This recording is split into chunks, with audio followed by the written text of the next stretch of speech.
గారి కృషి వల్ల ఈ ఈ సెషన్స్ మనం కంటిన్యూ చేసుకుంటున్నాం.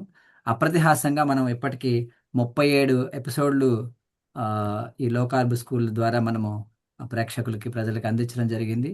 ఆ, క్యాన్సర్ కార్డ్ నుంచి, ఒబెసిటీ కోడ్ కార్డ్ నుంచి, ఆ, డయాబెటీస్, అలాగే బీపీ, ఇట్లా మనం అట్లాగే జీవన శైలిలో వచ్చేటువంటి మార్పులు, అనేక మార్పులకి కేవలం మనం ఇదేదో జబ్బు అనుకోకుండా వాటికి ఆహారం ద్వారా కూడా మనము సమాధానం చెప్పొచ్చని తెలియజేస్తున్నారు. Once again we welcome to this low carb Zoom session అండి. అందరికీ, మిత్రులందరికీ కూడా స్వాగతం. పెద్దలు గౌరవనీయులైనటువంటి పివి సార్కి, అలాగే సోమరాజ్ సార్కి, మిగతా మిత్రులకి ముందుగా నమస్కారాలు తెలియజేస్తూ ఈ సెషన్ స్టార్ట్ చేసుకుంటాం. సార్, పివి సార్, మీరు అనుమతిస్తే క్లాస్ స్టార్ట్ చేస్తాం. తప్పకుండా will continue. Yes sir, thank you.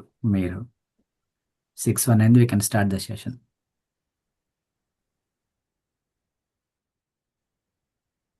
చేస్తున్నాను.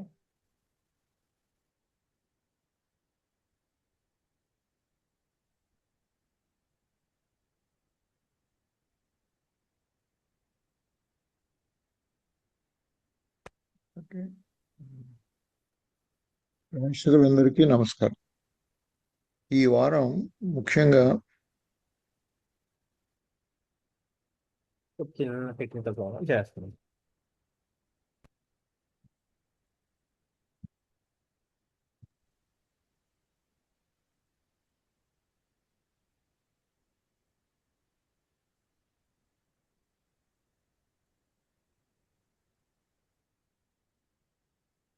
ఓకే,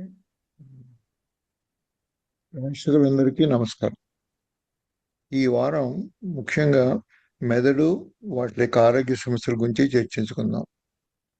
చాలాసార్లు మనం చూసినట్లయితే ఒక అందరూ చెప్తుంది మన మానసిక ఆరోగ్యం ఇంత పూర్వం దాకా మనం నమ్ముతున్న కారణాలకి ఇప్పుడు కొత్తగా వస్తున్నటువంటి ఈ సైంటిఫిక్ విశ్లేషణతో కొంతవరకు మన అభిప్రాయాలు మార్చుకోవాల్సిన అవసరం ఉంటుంది.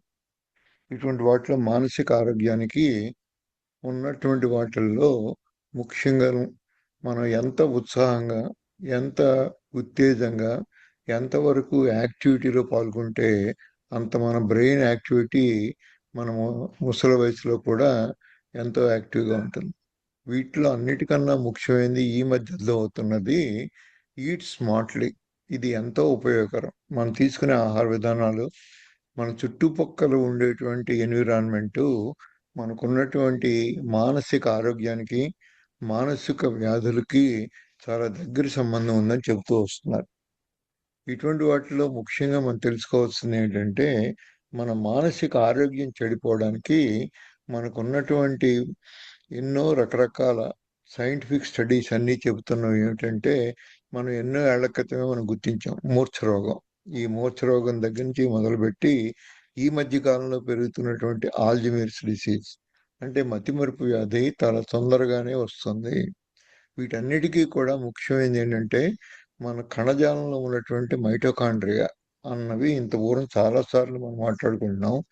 వాటిలో జరిగే అవకతవకలు, అలాగే మానసికంగా బ్రెయిన్ లో ఉన్నటువంటి కొన్ని హార్మోన్స్ కొన్ని కెమికల్స్, ముఖ్యంగా గాబా అనేటువంటి ఒక కెమికల్, దీని యొక్క ఆ, లో ఉన్నటువంటి ఈ వ్యత్యాసాల వల్లనే మనకి ఎన్నో రకరకాల మానసిక వ్యాధులు వస్తున్నాయి అని ఎంతో మంది శాస్త్రజ్ఞులు గుర్తించారు.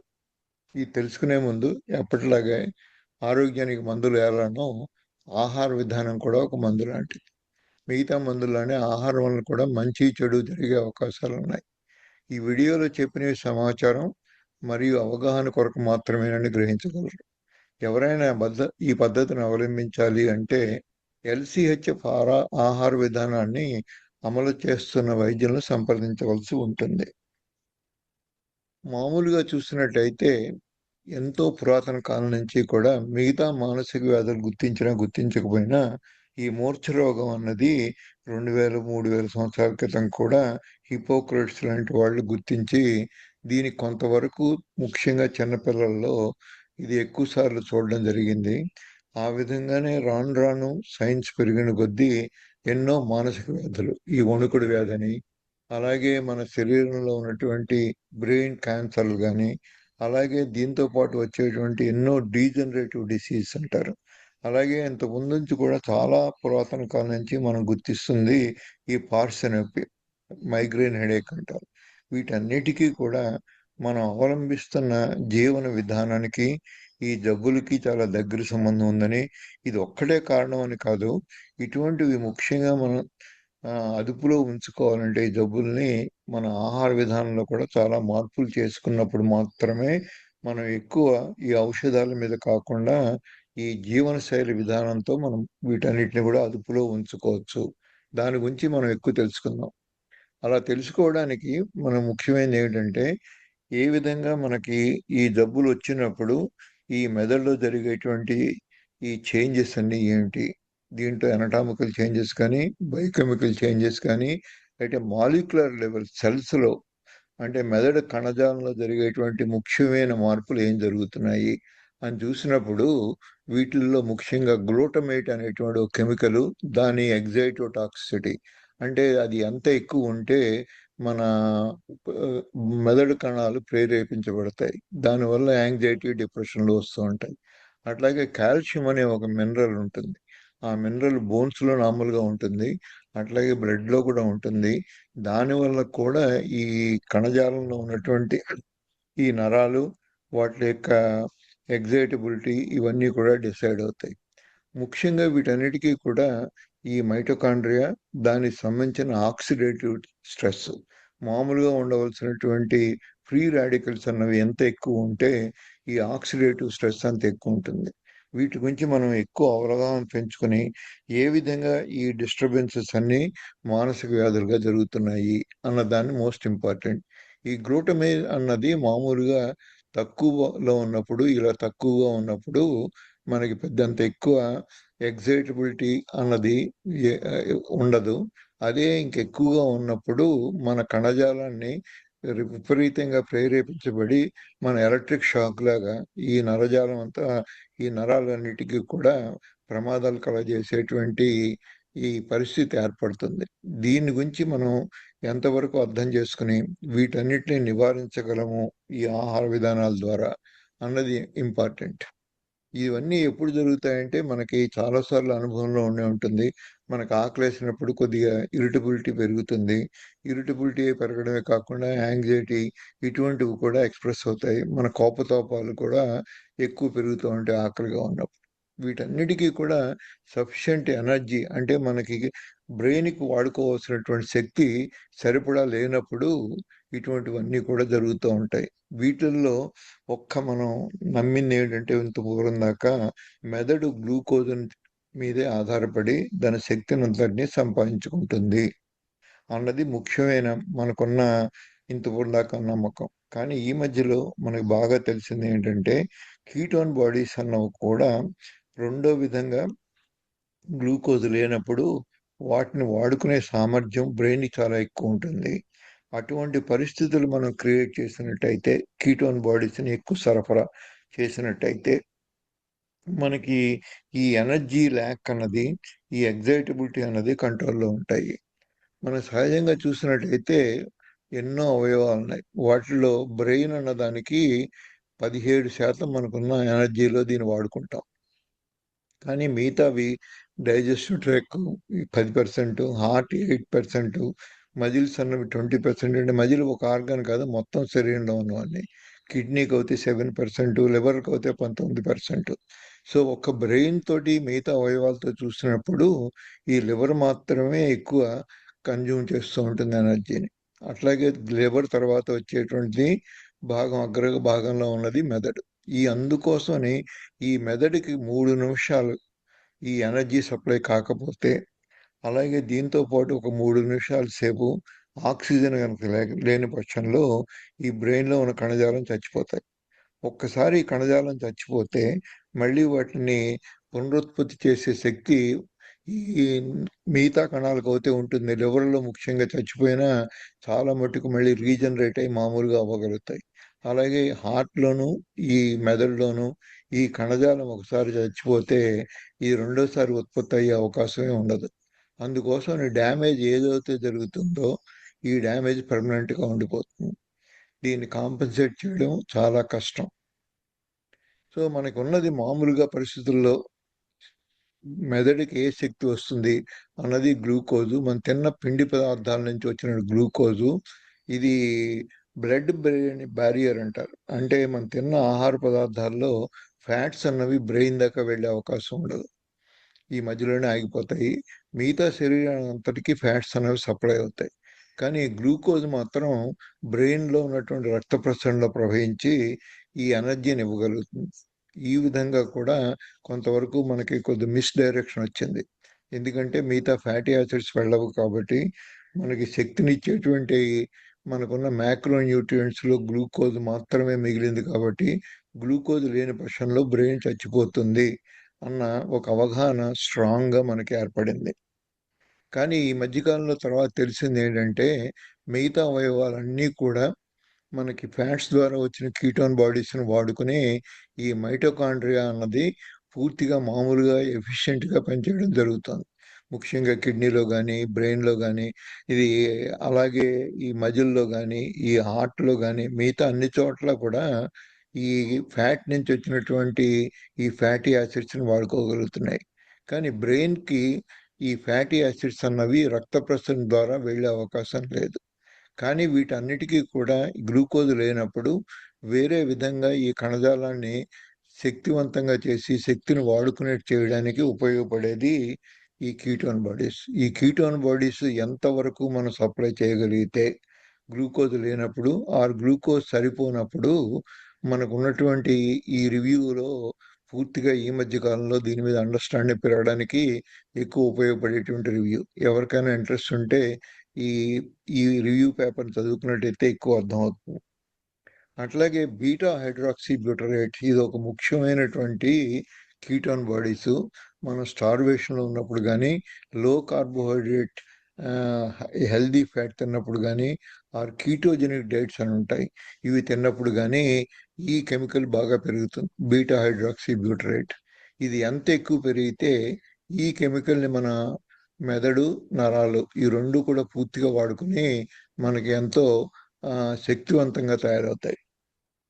అట్లాగే వీటిలో ఉన్నటువంటి బీటా హైడ్రాక్సీ బ్యూరేట్కి షార్ట్ టర్ము లాంగ్ టర్ము వీటన్నిటిలో కూడా మనకి ఎంతో ఉపయోగపరంగా ఇమ్మీడియట్గానే ఉపయోగపడమే కాకుండా చాలా నెలలు చాలా ఏళ్ల తరబడి కూడా ఈ మైటోకాండ్రియా బ్రెయిన్లో ఉన్న మైటోకాండ్రియా ఈ కీటోన్ బాడీస్ని వాడుకొని అవి శక్తివంతంగా పనిచేసే అవకాశం ఎంతో ఉందని ఎన్నో స్టడీస్ నిరూపిస్తున్నాయి.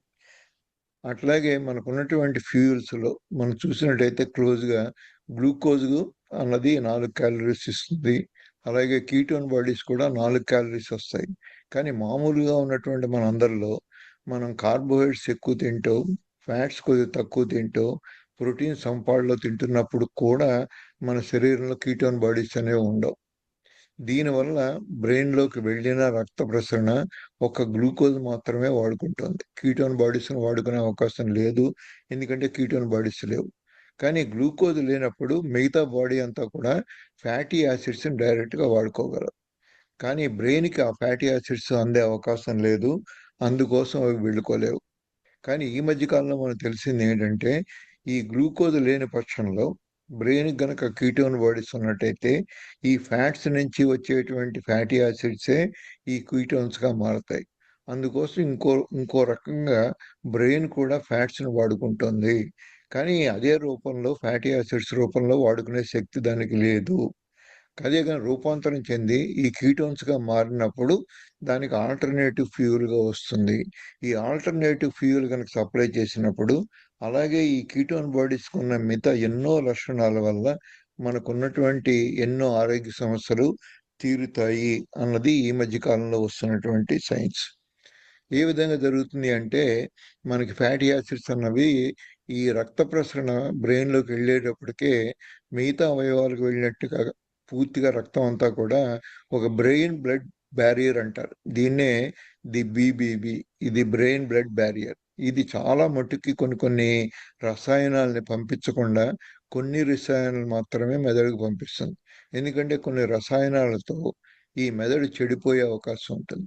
అందుకోసం ప్రకృతి మనకి ఇచ్చిన వరం ఏమిటంటే ఈ బ్లడ్ బ్రెయిన్ బ్యారియర్ క్రియేట్ చేసి అన్ని వస్తువుని లోపల దాకా వెళ్లకుండా అది మనకు ఆపుతుంది. అటువంటి వాటిలో ముఖ్యమైనది ఎన్నో టాక్సిక్ మెటీరియల్స్ కూడా బ్రెయిన్ దాకా వెళ్లకుండా ఈ బ్యారియర్ వల్ల ఆగిపోతుంది. అందుకోసం మనకి వెంటనే ఈ నష్టం జరగదు.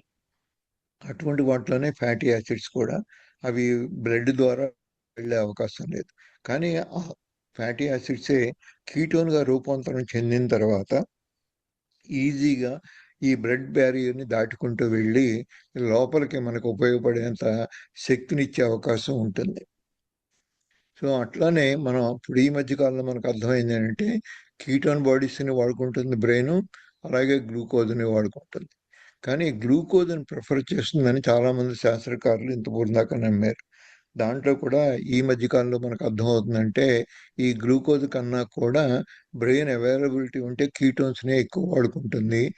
ఈ కీటోన్స్ లేనప్పుడు మాత్రమే గ్లూకోజ్ని వాడుకుంటుంది అన్న దానికి నిర్ధారణ ఎక్కువ జరుగుతుంది. గ్లూకోజ్ అంటే ముఖ్యంగా మంతినే కార్బోహైడ్రేట్స్, పిండి పదార్థాలు, ముఖ్యంగా ఎంత రిఫైన్డ్ ప్రాసెస్డ్ పదార్థాలు ఎక్కువ తింటే అంత గ్లూకోజ్ ఎక్కువ ఉంటుంది. దీన్ని వాడుకుంటుంది బ్రెయిన్, కాదని అంటలేదు. కానీ కీటోన్స్ కూడా ఉంటే ఫ్యాట్ ద్వారా వచ్చినవి. ఈ కార్బోహైడ్రేట్స్ లేనప్పుడు మిగతా శరీరం, పర్టికులర్ లివర్ అని చేస్తుందంటే ఈ కార్బోహైడ్రేట్స్ సరైన పాళ్ళలో అందనప్పుడు మాత్రమే, అలాగే సరైన పాళ్ళలో ఇన్సులిన్ అనేది లేనప్పుడు మాత్రమే ఈ ఫ్యాట్స్ అన్ని లివర్లో కీటోన్ బాడీస్గా మారుస్తుంది. ఈ కీటోన్ బాడీస్ శరీరంలో ఉన్న అన్ని భాగాలు వాడుకుంటాయి, ఒక్క రక్త కణాలు తప్ప. కానీ అదే కీటోన్ బాడీస్ బ్రెయిన్ కూడా వాడుకోగలదు. సో మనకు అర్థమవుతుంది ఏంటంటే గ్లూకోజు, కీటోను రెండింటిని వాడుకుంటుంది మెదడు. కానీ ఒకవేళ గ్లూకోజ్ తక్కువ ఉన్నప్పుడు కీటోన్స్నే ప్రిఫర్ చేసి కీటోన్స్నే ఎక్కువగా వాడుకుంటుంది. ఈ విధంగా ఏమవుతుందంటే మనకి గ్లూకోజ్లో ఉన్నప్పుడు ఉన్నటువంటి ఈ ఉన్న మెటబాలిజంలో వీటిలో ఉన్నటువంటి ఫ్యాటీ యాసిడ్స్ కీటోన్స్గా మారాలి అంటే గ్లూకోజ్ అన్నది చాలా తక్కువ అవైలబుల్గా ఉండాలి. అలాగే ఎంత గ్లూకోజ్ తక్కువ ఉంటే, ఎంత ఇన్సులిన్ తక్కువ ఉంటే మెదడులో కానీ ఈ లివర్లో కానీ ఈ కీటోన్ బాడీస్ అనే ఫ్యాట్స్ని ఈ ఎస్టేల్ కోయే, ఇంతకుముందు చాలాసార్లు మార్చుకున్నాము, ఈ ఎస్టేల్ కోయే ద్వారా కీటోన్ బాడీగా మార్చుకుని దీన్ని శక్తివంతంగా గ్లూకోజ్ కన్నా కూడా క్లీన్ ఫ్యూయల్గా వాడుకునే అవకాశం ఎంతైనా ఉంటుంది. సో ఇప్పటిదాకా ఉన్న మిత్ ఏమిటంటే మనకి glucose is the preferred fuel for brain. దీన్ని అవగాహన మార్చుకోవాలి ఇప్పుడు మనం. Brain can function better when using ketones as a fuel for energy అన్నది ఈ మధ్య కాలంలో ఎన్నోసార్లు మనకు ప్రూవ్ అవుతూ ఎంతోమంది శాస్త్రకారులు ఇదే విషయాన్ని నొక్కి నొక్కి చెబుతున్నారు. రెండు ఉన్నప్పుడు బ్రెయిన్ కనుక కీటోన్స్ని వాడుకుంటుంది. ఆ కీటోన్స్ వాడుకోవడం వల్ల బ్రెయిన్ డ్యామేజ్ తగ్గుతుంది. అదే గ్లూకోజే ఉండి గ్లూకోజ్ తప్ప రెండోది లేనప్పుడు అందులో ముఖ్యంగా ఇన్సులిన్ రెసిస్టెన్స్ ఉన్నట్టయితే గ్లూకోజ్ అవైలబుల్గా ఉన్నా కానీ బ్రెయిన్లో కొన్ని కణజాలం ఈ గ్లూకోజ్ను వాడుకోలేదు. అది ఇన్సులిన్ ప్రభావితం వల్ల జరుగుతుంది.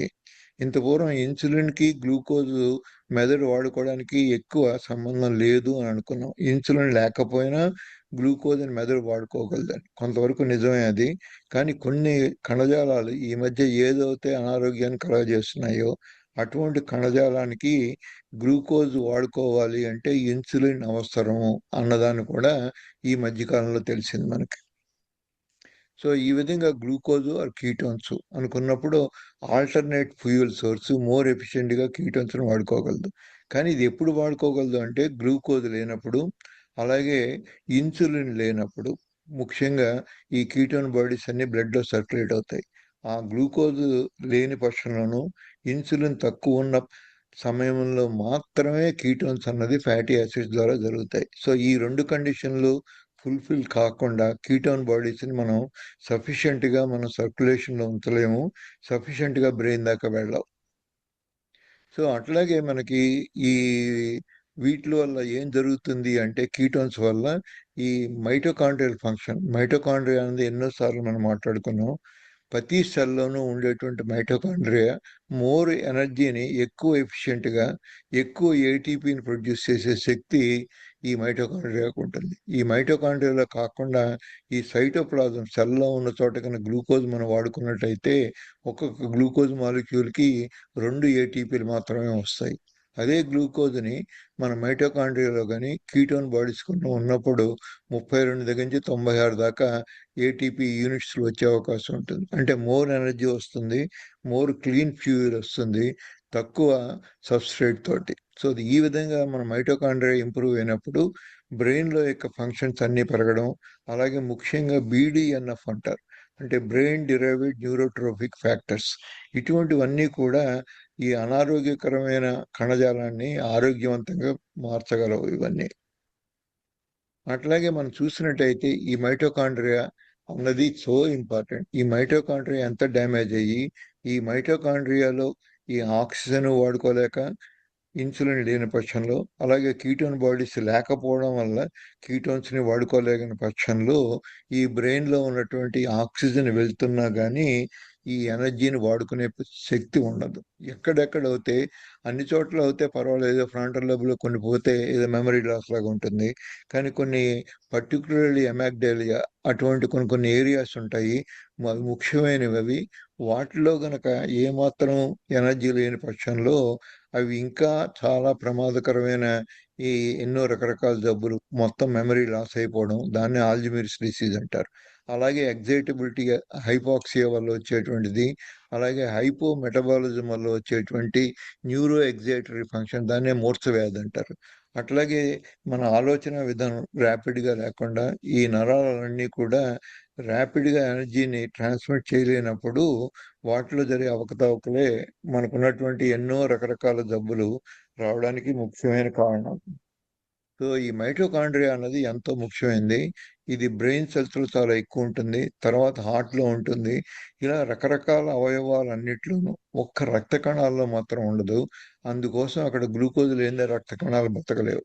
కానీ మిగతా ఉన్నటువంటి అవయవాలన్నిటికీ కూడా ఈ కీటోన్ బాడీస్ కానీ ఫ్యాటీ యాసిడ్స్ కానీ, ఒక బ్రెయిన్లో ఫ్యాటీ యాసిడ్స్ డైరెక్ట్గా వాడుకోలేవు, అందుకోసం కీటోన్స్ మాత్రమే వాడుకుంటాయి. సో దీనికి మైటోకాండ్రియాకి చాలా దగ్గర సంబంధం ఉంది.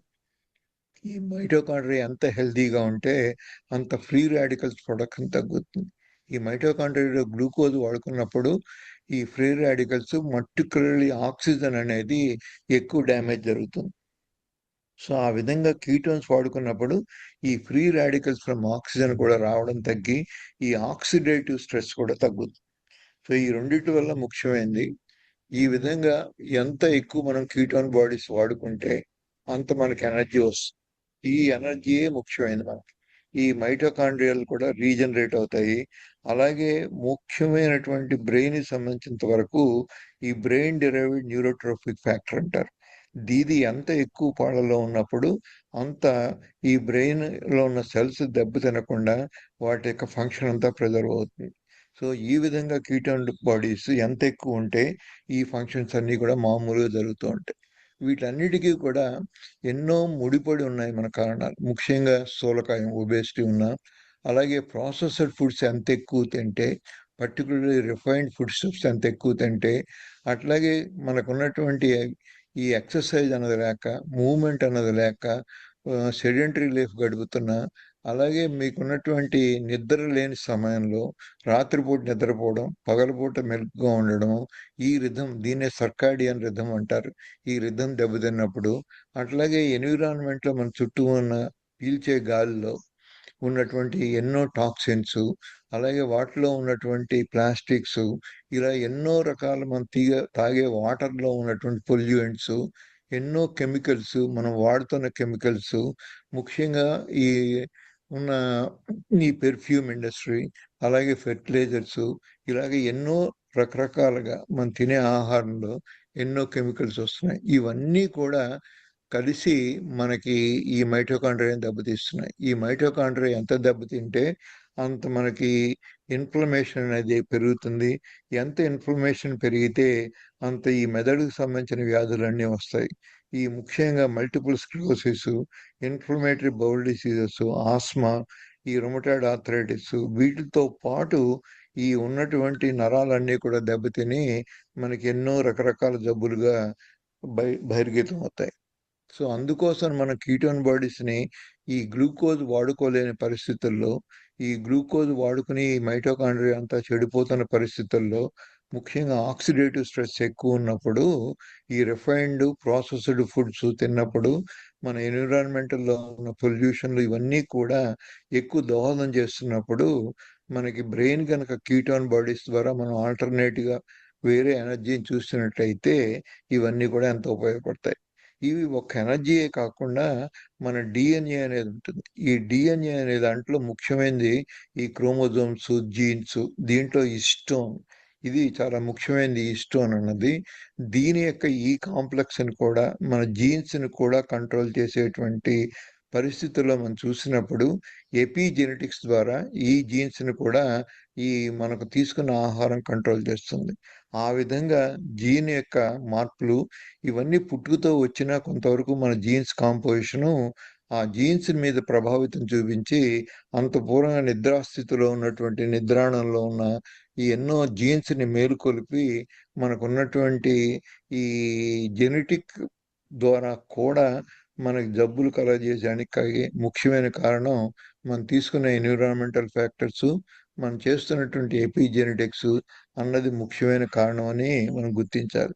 ఇంత పూర్వంగా జీన్స్ దాకానే ఉండి ఈ జీన్స్లో జరిగే మార్పుల వల్ల మనకి ఎంతో మందికి ఈ మానసిక వ్యాధులు వస్తున్నాయి, దీనికి జీన్స్కి సంబంధం ఉంది, దాన్ని మనం ఏమీ చేయలేము అనుకునే ఒక నిరుత్సాహ పరిస్థితిలో ఉండేవాళ్ళం. కానీ ఈ మధ్యకాలంలో ఏం తెలిసిందంటే ఆ జీన్స్ని కూడా మనం మార్చుకోవచ్చు ఎపిజెనెటిక్స్ ద్వారా. వాటిలో ఉన్నటువంటి ఎక్స్ప్రెస్ అయ్యేటువంటి జెనెటిక్ ప్రాపర్టీస్ని కొంతవరకు సప్రెస్ చేసుకోవచ్చు అన్నది చాలా ముఖ్యమైనది.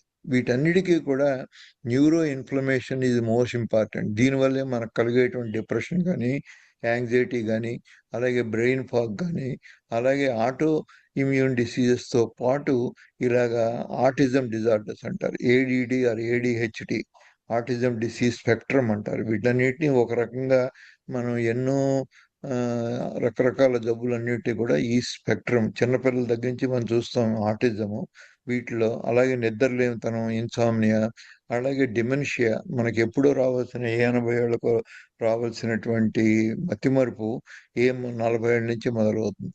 అసలు మతిమరుపు 80 ఏళ్ళు కూడా రావాలనేమీ లేదు.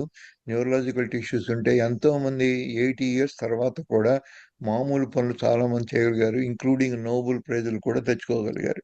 అంటే వాళ్ళ బ్రెయిన్ అందరికీ యూనిఫామ్గా ఏజ్తో పాటు చెడిపోవాలన్న కంపల్సరీ రూల్ అయితే లేదు. కానీ ఇటువంటి పరిస్థితులు ఏమాత్రం అయితే అనుకూలంగా ఉండకుండా ఈ ఇన్ఫ్లమేషన్ అనేది ఈ మెదడులో కనుక ఏర్పడినట్టయితే ఇటువంటి ఎన్నో రకరకాల జబ్బులకి అది మూలం అని చాలామంది ఈ మధ్య గుర్తిస్తున్నారు. అందుకోసం ఇన్ఫ్లమేషన్ అనేది ఏ విధంగా తగ్గించగలము అన్నది చాలా ఇంపార్టెంట్. వాటిలో మనం కానీ చూసినట్టయితే ఎప్పుడైతే ఇన్ఫ్లమేషన్ పెరుగుతుందో అప్పుడే ముఖ్యంగా ఈ కణజాలలో ఎగ్జైటబిలిటీ పెరుగుతుంది, ఆల్మోస్ట్ హంగర్ వస్తుంది. ఆ విధంగా రిఫ్రాక్టరీ ఎపిలెప్సీ అంటే మూర్ఛ వ్యాధి చాలా కామన్గా ఎన్నో ఏళ్ళ నుంచి మనకు మెదడుకు సంబంధించిన జబ్బుగా గుర్తిస్తున్నాము. ఎలక్ట్రికల్ యాక్టివిటీ దాన్ని ఈజీ ద్వారా మనం గుర్తించగలుగుతున్నాము.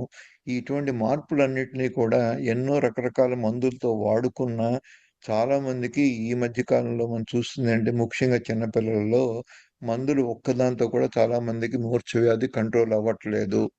అందుకోసం మనకు దీని గురించి ఎక్కువ అర్థం చేసుకుని ఇలాగ రిఫ్రాక్టరీగా ఎపిలెప్సీ అంటే మందులతో కంట్రోల్ కాకుండా ఉన్నటువంటి పరిస్థితుల్లో మనం వేరే విధమైన స్ట్రాటజీస్ వాడుకుని వాటిని తగ్గించడానికి ఇన్ఫ్లమేషన్ అన్నది ముఖ్యమైనది. ఈ IL-17, IL-22 ఇటువంటివన్నిటిని కూడా మనం మార్చుకుని వీటిని గనక ఎంత ఇన్ఫ్లమేషన్ తగ్గించుకుంటే మనకి అంత ఉపయోగము అని ఎన్నో స్టడీస్ చూపిస్తున్నాయి. అటువంటి వాటిని కీటోన్ బాడీస్ అన్నవి ఎంత ఎక్కువ ఉంటే ఈ ఇన్ఫ్లమేషన్, న్యూరో ఇన్ఫ్లమేషన్ తగ్గుతుంది. ఆ విధంగా ఈ ఎగ్జైటబిలిటీ అనేది తగ్గుతుంది. అట్లాగే ఎపిలెప్సీ, అలాగే మిగతా ఉన్న జబ్బులన్నీ కూడా మనకి ఎంతో ఉపశమనం కలుగుతుంది అని చెప్పడానికి ఎన్నో నిరూపణలన్నీ కూడా ఈ మధ్య జరుగుతున్నాయి. అటువంటి వాటిలోనే ఈ న్యూరో ప్రొటెక్షను వీటిలో కావాల్సింది ఈ ఆక్సిడేటివ్ స్ట్రెస్. ఈ ఆక్సిడేటివ్ స్ట్రెస్ తగ్గించాలి అంటే, ఈ న్యూరో ఇన్ఫ్లమేషన్ తగ్గించాలి అంటే, మనకి ముఖ్యంగా నరాల్ని రక్షించుకోవాలి అంటే, అలాగే ఈ నరాలు చేసే పనిని ద్విగుణీకృతం చేసుకుని, మన ఐక్యూలు పెంచుకుని, మన మెమరీని ఇంప్రూవ్ చేసుకోవాలి అంటే కీటోన్ బాడీస్ చాలా అవసరము అన్నది చాలా మంది గుర్తిస్తున్నారు. ఈ కీటోన్ బాడీస్ ఇంత పూర్వం దాకా చిన్నప్పటి నుంచి మనకు తెలిసిన ప్రక్రియ ఏంటంటే, ఏ ఆహారం తీసుకున్నప్పుడు ఫాస్టింగ్ ఉన్నప్పుడు అప్పుడు కూడా కీటోన్ బాడీస్ ఏర్పడతాయి. కానీ ఎక్కువ కాలం ఫాస్టింగ్ని పూర్తిగా వాడుకోలేం. క్రితంసారి మనం క్యాన్సర్ మాట్లాడుకున్నప్పుడు కూడా మనం దీని గురించే చర్చించుకోవాల్సి వచ్చింది. ఫాస్టింగ్ వల్ల ఉపయోగాలు అయితే ఉన్నాయి, కానీ ఎంతకాలం చేయగలము ఏ ఆహారం లేకుండా? అందుకోసమని ఈ కీటోన్ బాడీస్ ఏర్పడాలంటే శాస్త్రకారులు చేసిన పరిశోధనలతో మనకి ఏం తెలియదంటే, మొత్తం ఆహారం తగ్గించకపోయినా మనం వీటిలో కొన్ని మార్పులు తెచ్చుకోవచ్చు. అటువంటి వాటిలోనే ఎప్పుడైతే ఈ కీటోన్ బాడీస్ పెరుగుతాయో అప్పుడు ఇంకో రకమైన ముఖ్యమైన బ్రెయిన్ సంబంధించి ఈ గామా ఎమానో బ్యూటిక్ యాసిడ్ అంటారు, దీన్నే గాబా అంటారు. దీన్ని పెంచడం కోసమే ఎన్నో రకరకాల మందులు, ఎన్నో రకరకాల సప్లిమెంట్స్, చాలా మంది న్యూరో డిజార్డర్స్ లో ఎవరికైతే మానసిక వ్యాధులు ఉంటాయో వాళ్ళందరికీ కూడా ఈ డ్రగ్స్ ఏదైతే ఈ గాబాను పెంచగలవో అటువంటి మందులన్నీ కూడా మనం ఈ రోజు వాడి ఈ జబ్బు లక్షణాలని మనం తగ్గించుకోగలుగుతున్నాం. అటువంటి గాబా ఈ కీటోన్ బాడీస్ తోటి ఎక్కువ ఉపయోగపడేంత గాబా కూడా ప్రొడ్యూస్ అవుతుంది. దీనివల్లే న్యూరో ట్రాన్స్మిషన్స్ అంటారు. వీటిలో ఉన్నటువంటి ఒక చోట నుంచి ఇంకో చోటకి మనకి ఇన్ఫర్మేషన్ కంపల్సరీగా ఈ నర్వ్స్ ద్వారా వెళ్ళాలి. ఈ నర్వ్స్ లో జంక్షన్స్ ఉంటాయి, అన్నీ ఒకలా ఉండవు. ఎంత లెంగ్త్ హోల్ బాడీకి సంపాదించడానికి ఈ మామూలు ఎలక్ట్రికల్ మన సబ్స్టేషన్స్ పెట్టి ట్రాన్స్ఫార్మర్లు మళ్ళీ మారి మళ్ళీ ద్విగుణీకృతం అవుతుంది, అది లాస్ అవ్వకుండా ఎనర్జీ. ఆ విధంగా ఈ బాడీలో కూడా ఈ సినాప్సిస్ ద్వారా ఇక్కడ దాకా వచ్చినటువంటి ఈ ఇన్ఫర్మేషన్ డీజనరేట్ అవ్వకుండా మళ్ళీ అంతే విధంగా పూర్తిగా రెండో చోటు పంపించాలి. నరాలన్నీ శరీరం చుట్టూ ఉంటాయి, వీటన్నిటిలోనూ ఎన్నో మైళ్ళు అది ట్రావెల్ చేయాలి. అదే విధంగా లాస్ లేకుండా ఉండాలి అంటే ఈ సినాప్టిక్ జంక్షన్స్ అంటే ఇవి ఒక రకమైన ట్రాన్స్ఫార్మర్స్ లో ఉపయోగపడతాయి. అటువంటి వాటిలో ఈ సినాప్సిస్ జంక్షన్స్ లో ఈ నర్వ్స్ లో వచ్చేటువంటి ఈ సిగ్నల్స్ ని చెడిపోకుండా తగ్గించకుండా మామూలుగా పంపించాలి అంటే గాబా అవసరం. ఆ విధంగా ఇది ఎన్నో రకరకాల జబ్బులకి, పార్కిన్సన్ డిసీజ్కి, హంటింగ్టన్ డిసీజ్కి, ఎపిలెప్సీకి, ఇలా ఎన్నో రకరకాల జబ్బుల్లో ఈ యాక్టివిటీని మనం పెంచగలిగితే, దీన్ని రెగ్యులేట్ చేయగలిగినట్టయితే మనకున్నటువంటి ఎన్నో ఆరోగ్య సమస్యలు తగ్గుతాయి. మిగతా మందులతో పాటు ఈ ఆహార విషయంలో మనం మార్పులు తీసుకున్నట్టయితే ఈ పర్టికులర్లీ కొన్ని మన మూడ్ ఎలివేటర్స్ ఉంటాయి. ఈ గాబా లాగే డోపమీన్ అనేది, ఈ డోపమీన్ ఈ గ్లూటమేట్ తోటి రియాక్ట్ అయ్యి వీటన్నిటికీ కూడా దగ్గర సంబంధం ఉంటుంది. ఈ డోపమీన్ అనేది ఎంత ఉంటే ప్రెజర్ హార్మోన్ అంటారు. మనం తీసుకున్న ఆహారంలో ఉన్నప్పుడు మన టేస్ట్ పొందినప్పుడు, అలాగే కొన్ని కొన్ని మందులు వాడుతున్నప్పుడు, including alcohol, including drug abuse చేసే కొంతమంది కొకైన్, మార్జువానా, ఇటువంటి మందులు వాడినప్పుడు కూడా ఈ డోపమైన్ అనేది స్టిమ్యులేట్ అవుతుంది. ఈ డోపమైన్ ఎంత తగ్గితే అంత పార్కిన్సోనిజం లాంటి జబ్బులు కూడా వస్తాయి. సో అందుకోసమని ఈ డోపమైన్ యొక్క స్థితిగతులను బట్టి మనకున్న ఆరోగ్య సమస్యలు ఉంటాయి. ఈ డోపమైన్ అన్నది మనం తీసుకునే ఆహారంలోను, మనం తిన్న వాటిలో ఉన్న కీటోన్ బాడీస్లోనూ ఆధారపడి మనకు కావలసిన పాళ్ళల్లో ఈ డోపమైన్ అనేది సెక్రీట్ అవుతుంది. అలాంటిదే ఈ గాబా. ఈ రెండు హార్మోన్స్ మన మూడ్ని స్టెబిలైజ్ చేస్తాయి, మనకు కావాల్సిన ఉత్సాహాన్ని కలగజేస్తాయి. అందుకోసం ఈ రెండిట్లు ఏ పాళ్ళల్లో ఎంత ఉన్నాయి, ఇవి కానీ తగ్గితే మనం కొన్ని సప్లిమెంట్స్ ద్వారా కానీ మందుల ద్వారా కానీ చేసుకోవచ్చు. సో అందుకోసమని ఈ కీటోన్ బాడీస్కి ఈ గాబా ప్రొడక్షన్కి చాలా ఇంపార్టెంట్ ఉంటుంది. ఎందుకంటే ఈ గాబా అన్నది లేని పక్షంలో ఇది ఒక రకంగా ఇన్హిబిటరీ హార్మోను, ఈ గ్లూటమేట్ అనేది ఎగ్జైటరీ హార్మోన్. ఈ రెండిట్ల యొక్క బ్యాలెన్సే మనకి ఎన్నో రకరకాల మానసిక స్థితుల్ని నిర్ణయిస్తాయి. సో అందుకోసం ఈ గ్లూటమేట్కి ఉన్నటువంటి ఈ యాక్టివిటీని తగ్గించాలంటే ఈ గాబా అన్నది పెంచుకోవాలి. ఈ గాబా అన్నది పెరిగినప్పుడు మాత్రమే ఈ ఎగ్జైటరీ అనేది దీన్ని తగ్గించగలుగుతాం. సో ఆ విధంగా ఈ బ్యాలెన్స్ని పొందించడానికి కీటోన్ బాడీస్ అనేవి ఎంతగానో ఉపయోగపడతాయి. సో ఈ neuro transmitter modulation, gamma amino butyric acid, దీని గురించి చాలాసార్లు మాట్లాడుతున్నాం. ఎందుకంటే ఈ రోజు ఉన్నటువంటి మానసిక వ్యాధుల్లో ఇంపార్టెంట్ గ్రూప్ ఆఫ్ డ్రగ్స్ వీటిని మార్చి వీటి యొక్క కాన్సన్ట్రేషన్ ఆల్టర్ చేసి మనకి ఈ రోజున ఎన్నో రకరకాల మానసిక వ్యాధుల్ని అదుపులో ఉంచడానికి ఉపయోగపడే ఈ మాలిక్యూల్. అందుకోసమని ఇటువంటి మాలిక్యూలే మన ఆహారంలో చేసుకున్న మార్పుల ద్వారా మనకు కావలసిన సమపాళ్ళలో ఉన్నప్పుడు ఈ మందుల ద్వారా వచ్చేటువంటి సైడ్ ఎఫెక్ట్స్ లేకుండా మనం ఈ కెమికల్స్ని మనం ప్రొడ్యూస్ చేసుకోవచ్చు. సో అట్లాగే ఈ ఎన్నో ఉన్నటువంటి ఎలర్జీ సిచ్యువేషన్స్, మనకున్నటువంటి ఎన్నో ఎగ్జైటరీ హార్మోన్స్ లైక్ ఎడ్రినలిన్ ఇవన్నీ ఉన్నప్పుడు మన కోపతాపాలు, మనకున్నటువంటి యాంగ్జైటీ, డిప్రెషన్స్ ఇవన్నీ కూడా ఎడ్రినలిన్ లాంటివన్నీ కలగజేస్తాయి. వీటిని న్యూట్రలైజ్ చేయడానికి కొంతవరకు మనకి సెరటానిన్ అనే హార్మోన్ ఉపయోగపడుతుంది. మన కామ్గా ఉంచడానికి, మనకి మానసిక శాంతి రావడానికి ఇవన్నీ. వీటికి గట్ బ్యాక్టీరియాకి కూడా చాలా దగ్గర సంబంధం ఉంది. ఈ గట్ బ్యాక్టీరియాకి ఈ సెరటాన్ ప్రొడక్షన్కి దగ్గర సంబంధం ఉంది. ఈ ఉన్నటువంటి సెరటాన్ ప్రొడక్షన్కి మనం తీసుకున్న ఆహారానికి దగ్గర సంబంధం ఉంది. అందుకోసమని వీటి గురించి కూడా మనం తీసుకుని ఈ ఆహారంలో చేసుకునే మార్పులు చేసుకున్నట్టయితే ఈ సెరటాన్ని పెంచుకోవచ్చు. ఆ విధంగా ఎడ్రినలిన్ వల్ల జరిగేటువంటి కొన్ని నష్టాలను తగ్గించుకోవచ్చు. అలాగే మిగతా హిస్టమిన్ ఇవన్నీ కూడా చాలా ఎలర్జీ కలుగజేసేటువంటి హార్మోన్స్ ఇవన్నీ, వీటిని కూడా మనం కంట్రోల్ చేసుకునే అవకాశం ఉంటుంది. ఇవన్నీ కూడా సఫిషియెంట్ ఫాల్లో లేనప్పుడు, ముఖ్యంగా ఈ ఉన్నటువంటి ఆల్జిమేస్ డిసీజ్ ఈ కాలం మన దేశంలో ఇంకా అంత ఎక్కువ పెరగట్లేదు. మిగతా వెస్ట్రన్ కంట్రీస్లో 70 ఏళ్ళకు ఇవన్నీ కామన్గా వచ్చేటువంటి జబ్బు మతిమరుపు వ్యాధి. మనలో కూడా చూసాము, 80 ఏళ్ళు 70 ఏళ్ళు బతికిన వాళ్ళందరిలోనూ ఏజ్ పెరిగిన కొద్దీ మతిమరుపు రావడం అన్నది. అది ఏజింగ్ ప్రాసెస్, ఇది మామూలు సహజమే అని మనం ఇప్పటిదాకా యాక్సెప్ట్ చేసి వదిలేసాం. కానీ ఇదే జబ్బు 30 ఏళ్ళకో 40 ఏళ్ళకో మొదలైనప్పుడు ఎక్కువ ప్రమాదాలు జరుగుతోంది. ఎక్కువ మంది దీనివల్ల ఎక్కువ నష్టపోతున్నారు. ఈ మధ్య కాలంలో మన దేశంలో కూడా ఇటువంటి మతిమరుపు వ్యాధి చాలా తొందరలో మనం ఎక్కువ మందిలో చూస్తున్నాం. దీనికి మనం తీసుకునే ఆహార పదార్థాలకి ఈ ఉన్నటువంటి కాంప్లెక్స్ మెకానిజం, ఏదో ఇంతకుముందాక ఈ ఎమలాయిడ్ ప్లాక్స్ అన్నవి దీని ఒకదాన్ని గుర్తించి దీనివల్లే జరుగుతుంది, దీన్ని తగ్గించడానికన్నా రీసెర్చ్ ఎక్కువ జరిగింది. కానీ ఇది కాజ్ కాదు, ఇది ఎఫెక్ట్ అని ఈ మధ్య కాలంలోనే తెలుస్తోంది. ఎమలాయిడ్ ప్లాక్ కూడా దీనివల్ల కాదు మనకి ఈ మతిమరుపు వ్యాధి రావడం. ఈ మతిమరుపు రావడానికి వచ్చేటువంటి ఈ న్యూరో ఇన్ఫ్లమేషన్ వల్ల ఈ ప్రోటీన్ దెబ్బతిని ఈ ప్రోటీన్ యొక్క అవశేషాలే ఈ ఎమలాయిడ్గా మిగులుతున్నాయి. అంతేగాని దీన్ని తగ్గించడం మాత్రాన మన మతిమరుపు అనేది తగ్గే అవకాశం లేదు. దీనికి రెండిటికి మూల కారణమైన న్యూరో ఇన్ఫ్లమేషన్, దీన్ని తగ్గించాలి. వీటన్నిటికీ కూడా జరిగేటువంటి ముఖ్యమైన ప్లేసు మైటోకాండ్రియా. దీని యొక్క స్థితిగతులు మారిస్తే తప్ప ఈ మతిమరుపు వ్యాధి అన్నది తగ్గదు. అలాగే చెడిపోయిన ఎన్నో ప్రోటీన్స్ని ఈ ఆటోఫేజీ ఫంక్షన్ ద్వారా దాన్ని పెంచుకుంటే తప్ప మనం మళ్ళీ ఈ మెమరీ సెల్స్ అన్నీ కూడా రీజనరేట్ కావు.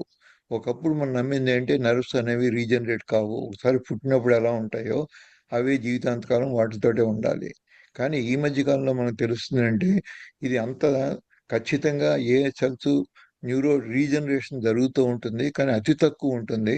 కానీ అటువంటి వాటిలో ఉపయోగపడేది BDNF అన్న ఒక ఫ్యాక్టర్ ఉంటుంది, ఆ బ్రెయిన్ డిరైవ్డ్ న్యూరోజెనిక్ ఫ్యాక్టర్. అది పెంచుకోవాలన్నా కానీ కీటోన్ బాడీస్ కావాలి అన్నది మనకు తెలుస్తుంది.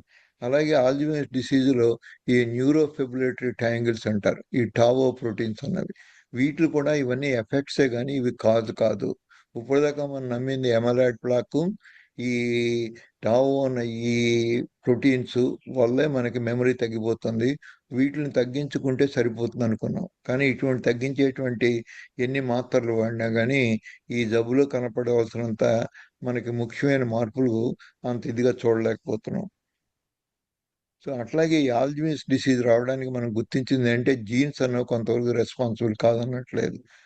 ముఖ్యంగా లైపోప్రోటీన్ E4 అన్నది కనుక LL అంటే E4 ఉన్నట్టయితే ఎవరికైనా జీన్స్లో ఈ ఆల్జిమేర్స్ డిసీజ్ వచ్చే అవకాశం ఆల్మోస్ట్ మామూలుగా ఆ జీన్ కనుక నార్మల్గా ఉన్నప్పుడు కన్నా ఈ జీన్ అబ్నార్మల్గా ఉన్నప్పుడు వాళ్ళకి ఆల్మోస్ట్ 3 నుంచి 8 దాకా ఈ జబ్బులు వచ్చే అవకాశం ఉంటుంది. అలాగే ఆక్సిడేటివ్ స్ట్రెస్, ఈ ఫ్రీ రాడికల్స్ ఎంత ఎక్కువ ఉంటే ముఖ్యంగా గ్లూకోజ్ మెటబాలిజంలో ఈ ఆక్సిడేటివ్ స్ట్రెస్ పెరుగుతుంది. ఆ విధంగా మెటబాలిక్ రెగ్యులేషన్స్, ఈ కీటోన్ బాడీస్ కనుక లేని పక్షంలో ఈ ఇన్సులిన్ అనేది ఎక్కువ ఉండి తర్వాత ఈ ఇన్సులిన్ యొక్క సిగ్నలింగ్ తగ్గి అవన్నీ కూడా ఈ మెటబాలిక్ చేంజెస్ తీసుకురావడం వల్ల ఇన్ఫ్లమేషన్ అనేది కలుగుతుంది. ఈ ఇన్ఫ్లమేషన్ ఎంత ఎక్కువ ఉంటే అంత మనకి ఈ జబ్బులన్నీ వస్తాయి. అందుకోసమని వీటిల్లో పూర్తిగా మనం తగ్గించలేకపోయినా ఆహారంలో మార్పులు చేసుకుంటే చాలా మటుకు మనకి ఈ ఇన్ఫ్లమేషన్ తగ్గించుకోవచ్చు, ఈ ఆక్సిడేటివ్ స్ట్రెస్ని తగ్గించుకోవచ్చు అన్నదాన్ని ఎక్కువ మంది సైంటిస్టులు ఈ మధ్య ఈ కాన్సన్ట్రేట్ చేసి కీటోజెనిక్ డైట్, దీన్ని విత్ ప్రోబయాటిక్స్ తీసుకున్నప్పుడు గట్ బ్యాక్టీరియా కూడా మారుతుంది. ఎందుకంటే దీని ఇన్ఫ్లుయెన్స్ వల్లే మన సెరోటానిన్ అనే ఎంజైమ్ మారుతూ ఉంటుంది. ఈ సెరోటానిన్ని యొక్క మందులు ఇప్పుడు ఎన్నో వాడుతున్నాం ఈ సెరోటానిన్ యొక్క హార్మోన్ని స్థాయిని మార్చుకోవడానికి. అవే మానసిక వ్యాధులు, ముఖ్యంగా ఈ వ్యాధులన్నీ తగ్గడానికి ఈ గట్ బ్యాక్టీరియాకి, ఈ సెరోటానిన్ ప్రొడక్షన్కి మనం వాడే మందులకి చాలా దగ్గర సంబంధం ఉంది. సో అటువంటి వాడే మందుల యొక్క డోస్ తగ్గించుకోవచ్చు. మనం పూర్తిగా మానలేకపోయినా ఈ సెరోటానిన్ కనుక పెంచుకున్నట్టయితే సెరోటానిన్ మందుల ద్వారా పెంచుకునే ఈ అవకాశాన్ని మనం కొంతవరకు దాన్ని తగ్గించుకుని ఆ మందుల సైడ్ ఎఫెక్ట్స్ కూడా తగ్గించుకోవచ్చు. ముఖ్యంగా ఆ మందులు ఎంత వాడితే ఈ మానసిక వ్యాధిలో వాళ్ళందరికీ ఒబేసిటీ వస్తుంది. ఒబేసిటీ ఎంత వస్తే ఈ ఇన్ఫ్లమేషన్, ఈ ఈ గాబాలు ఇవన్నీ కూడా ఇన్ఫ్లుయెన్స్ అవుతాయి. ఈ విధంగా ఈ మనకి యాంగ్జైటీ ఇటువంటివి ఎన్నో రకమైన జబ్బులకి మూల కారణమైన యాంగ్జైటీ, డిప్రెషను ఇవన్నీ కూడా సింపుల్ దగ్గర నుంచి కాంప్లెక్స్ జబ్బుల్లో ఇవన్నీ ఎక్స్ప్రెస్ అవుతాయి. కానీ మనందరం కూడా సర్వసాధారణంగా వీటితోటి బతికేయగలము. అందుకోసం అంత ఎక్కువ ప్రమాదంగా మనం గుర్తించాం. అట్లాగే ఈ కీటోసిస్ కనుక ఎంత ఎక్కువ ఉన్నట్టయితే వీటన్నిటిని కూడా మార్చుకోగలుగుతాం. అట్లాగే మనం చూస్తుంటే న్యూరోప్లాస్టిసిటీ అన్నది చాలా ఇంపార్టెంట్. దీనికి బీడీఎన్ఎఫ్కి, బ్రెయిన్ డిరైవ్డ్ న్యూక్లియర్ ఫ్యాక్టర్కి దగ్గర సంబంధం. దీనికి మనం తీసుకున్నటువంటి న్యూట్రిషను, మనకున్న స్లీపు, మనం చేసే ఎక్సర్సైజు, మన క్రానిక్ స్ట్రెస్ ఇవన్నీ కూడా లైఫ్ స్టైల్ తోటి పూర్తిగా మనం అదుపులో ఉంచుకున్నట్టయితే ఈ ఈ సినాప్టిక్ జంక్షన్స్, న్యూరోప్లాస్టిసిటీ అంటారు. ఇవన్నీ కొద్దిగా టెక్నికల్ టర్మ్స్ అయినా కానీ కొద్దిగా అప్పుడప్పుడు వీటి నుంచి కూడా మీరు తెలుసుకున్న ప్రయత్నం చేసినట్టయితే వీటిలో ఏ విధంగా ఏ మందులు ఏ విధంగా ఏ న్యూట్రిషన్ చేసినప్పుడు ఏం జరుగుతుంది అని తెలిసినప్పుడు మనకున్న ముఖ్యంగా మానసిక వ్యాధులతో వాళ్ళ ఫ్యామిలీలో ఉన్న వాళ్ళు తెలుసుకోవాల్సిన అవసరం ఉంటుంది. మానసిక వ్యాధితో మెమరీ లాస్ ఉన్న వాళ్ళతోటి ఈ జబ్బులు వాళ్ళంతటి వాళ్ళు తెలుసుకుని వీటిని తగ్గించుకునే అవకాశం చాలా తక్కువ ఉంటుంది. అందుకోసం ఫ్యామిలీ మెంబర్స్ యొక్క ఎడ్యుకేషనే ఈ న్యూరలాజికల్ డిసీజ్ అన్నిటిని తగ్గించడానికి వాళ్ళ సహకారం ముఖ్యమైనది. సో అట్లాగే బీడీఎన్ఎఫ్ లెవెల్స్ పెరగాలి అంటే మనకి ఈ వీటిలో మనకి తెలియవలసింది ఏంటంటే ఇంప్రూవింగ్ ది లెర్నింగ్ ప్రాసెస్. అందుకోసమే ఈ మధ్యకాలంలో వాళ్ళందరూ చెప్తుంది ఈ మతిమరుపు వ్యాధులు వచ్చినప్పుడు క్విజెస్ ఆన్సర్ చేయండి, ఈ స్కోడో లాంటివన్నీ మీరు ఆన్సర్ చేసి ఈ బ్రెయిన్కి కొత్త కొత్త ప్రాబ్లమ్స్ ఇచ్చి ఎంతకాలం మీరు కంటిన్యూస్గా ఈ బ్రెయిన్ యాక్టివిటీని పెంచగలిగితే ఈ బీడీఎన్ఎఫ్ లెవెల్స్ కూడా పెరుగుతాయి. ఆ విధంగా ఈ మెమరీ లాస్ అనేది తగ్గించవచ్చు.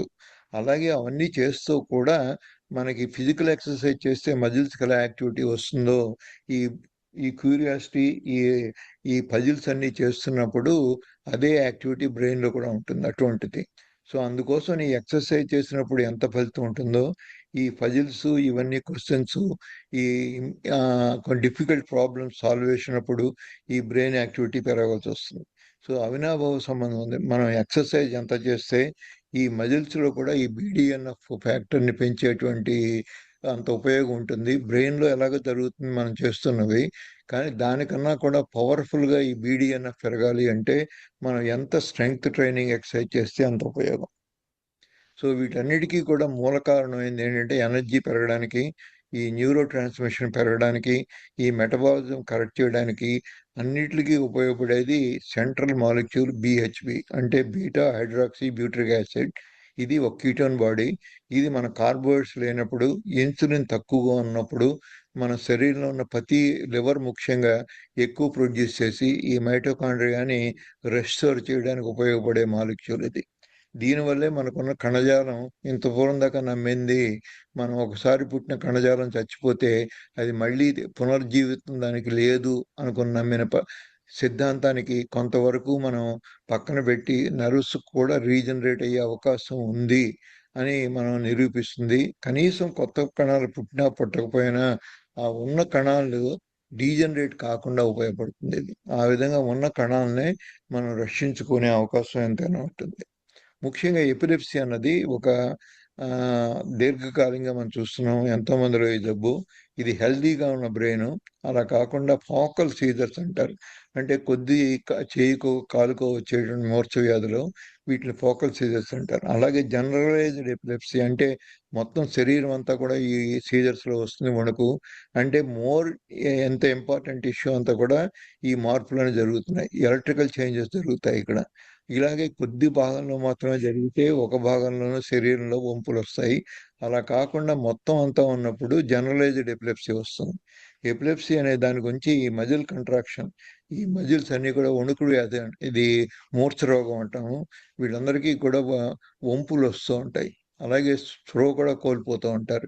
ఇలా ఎన్నో రకరకాల ఎపిలెప్సీలో ఇవి ఒక రకంగా ఈ స్టాటస్ ఎపిలెప్సీ స్టాటస్ ఎపిలెప్టిక్స్ అంటారు.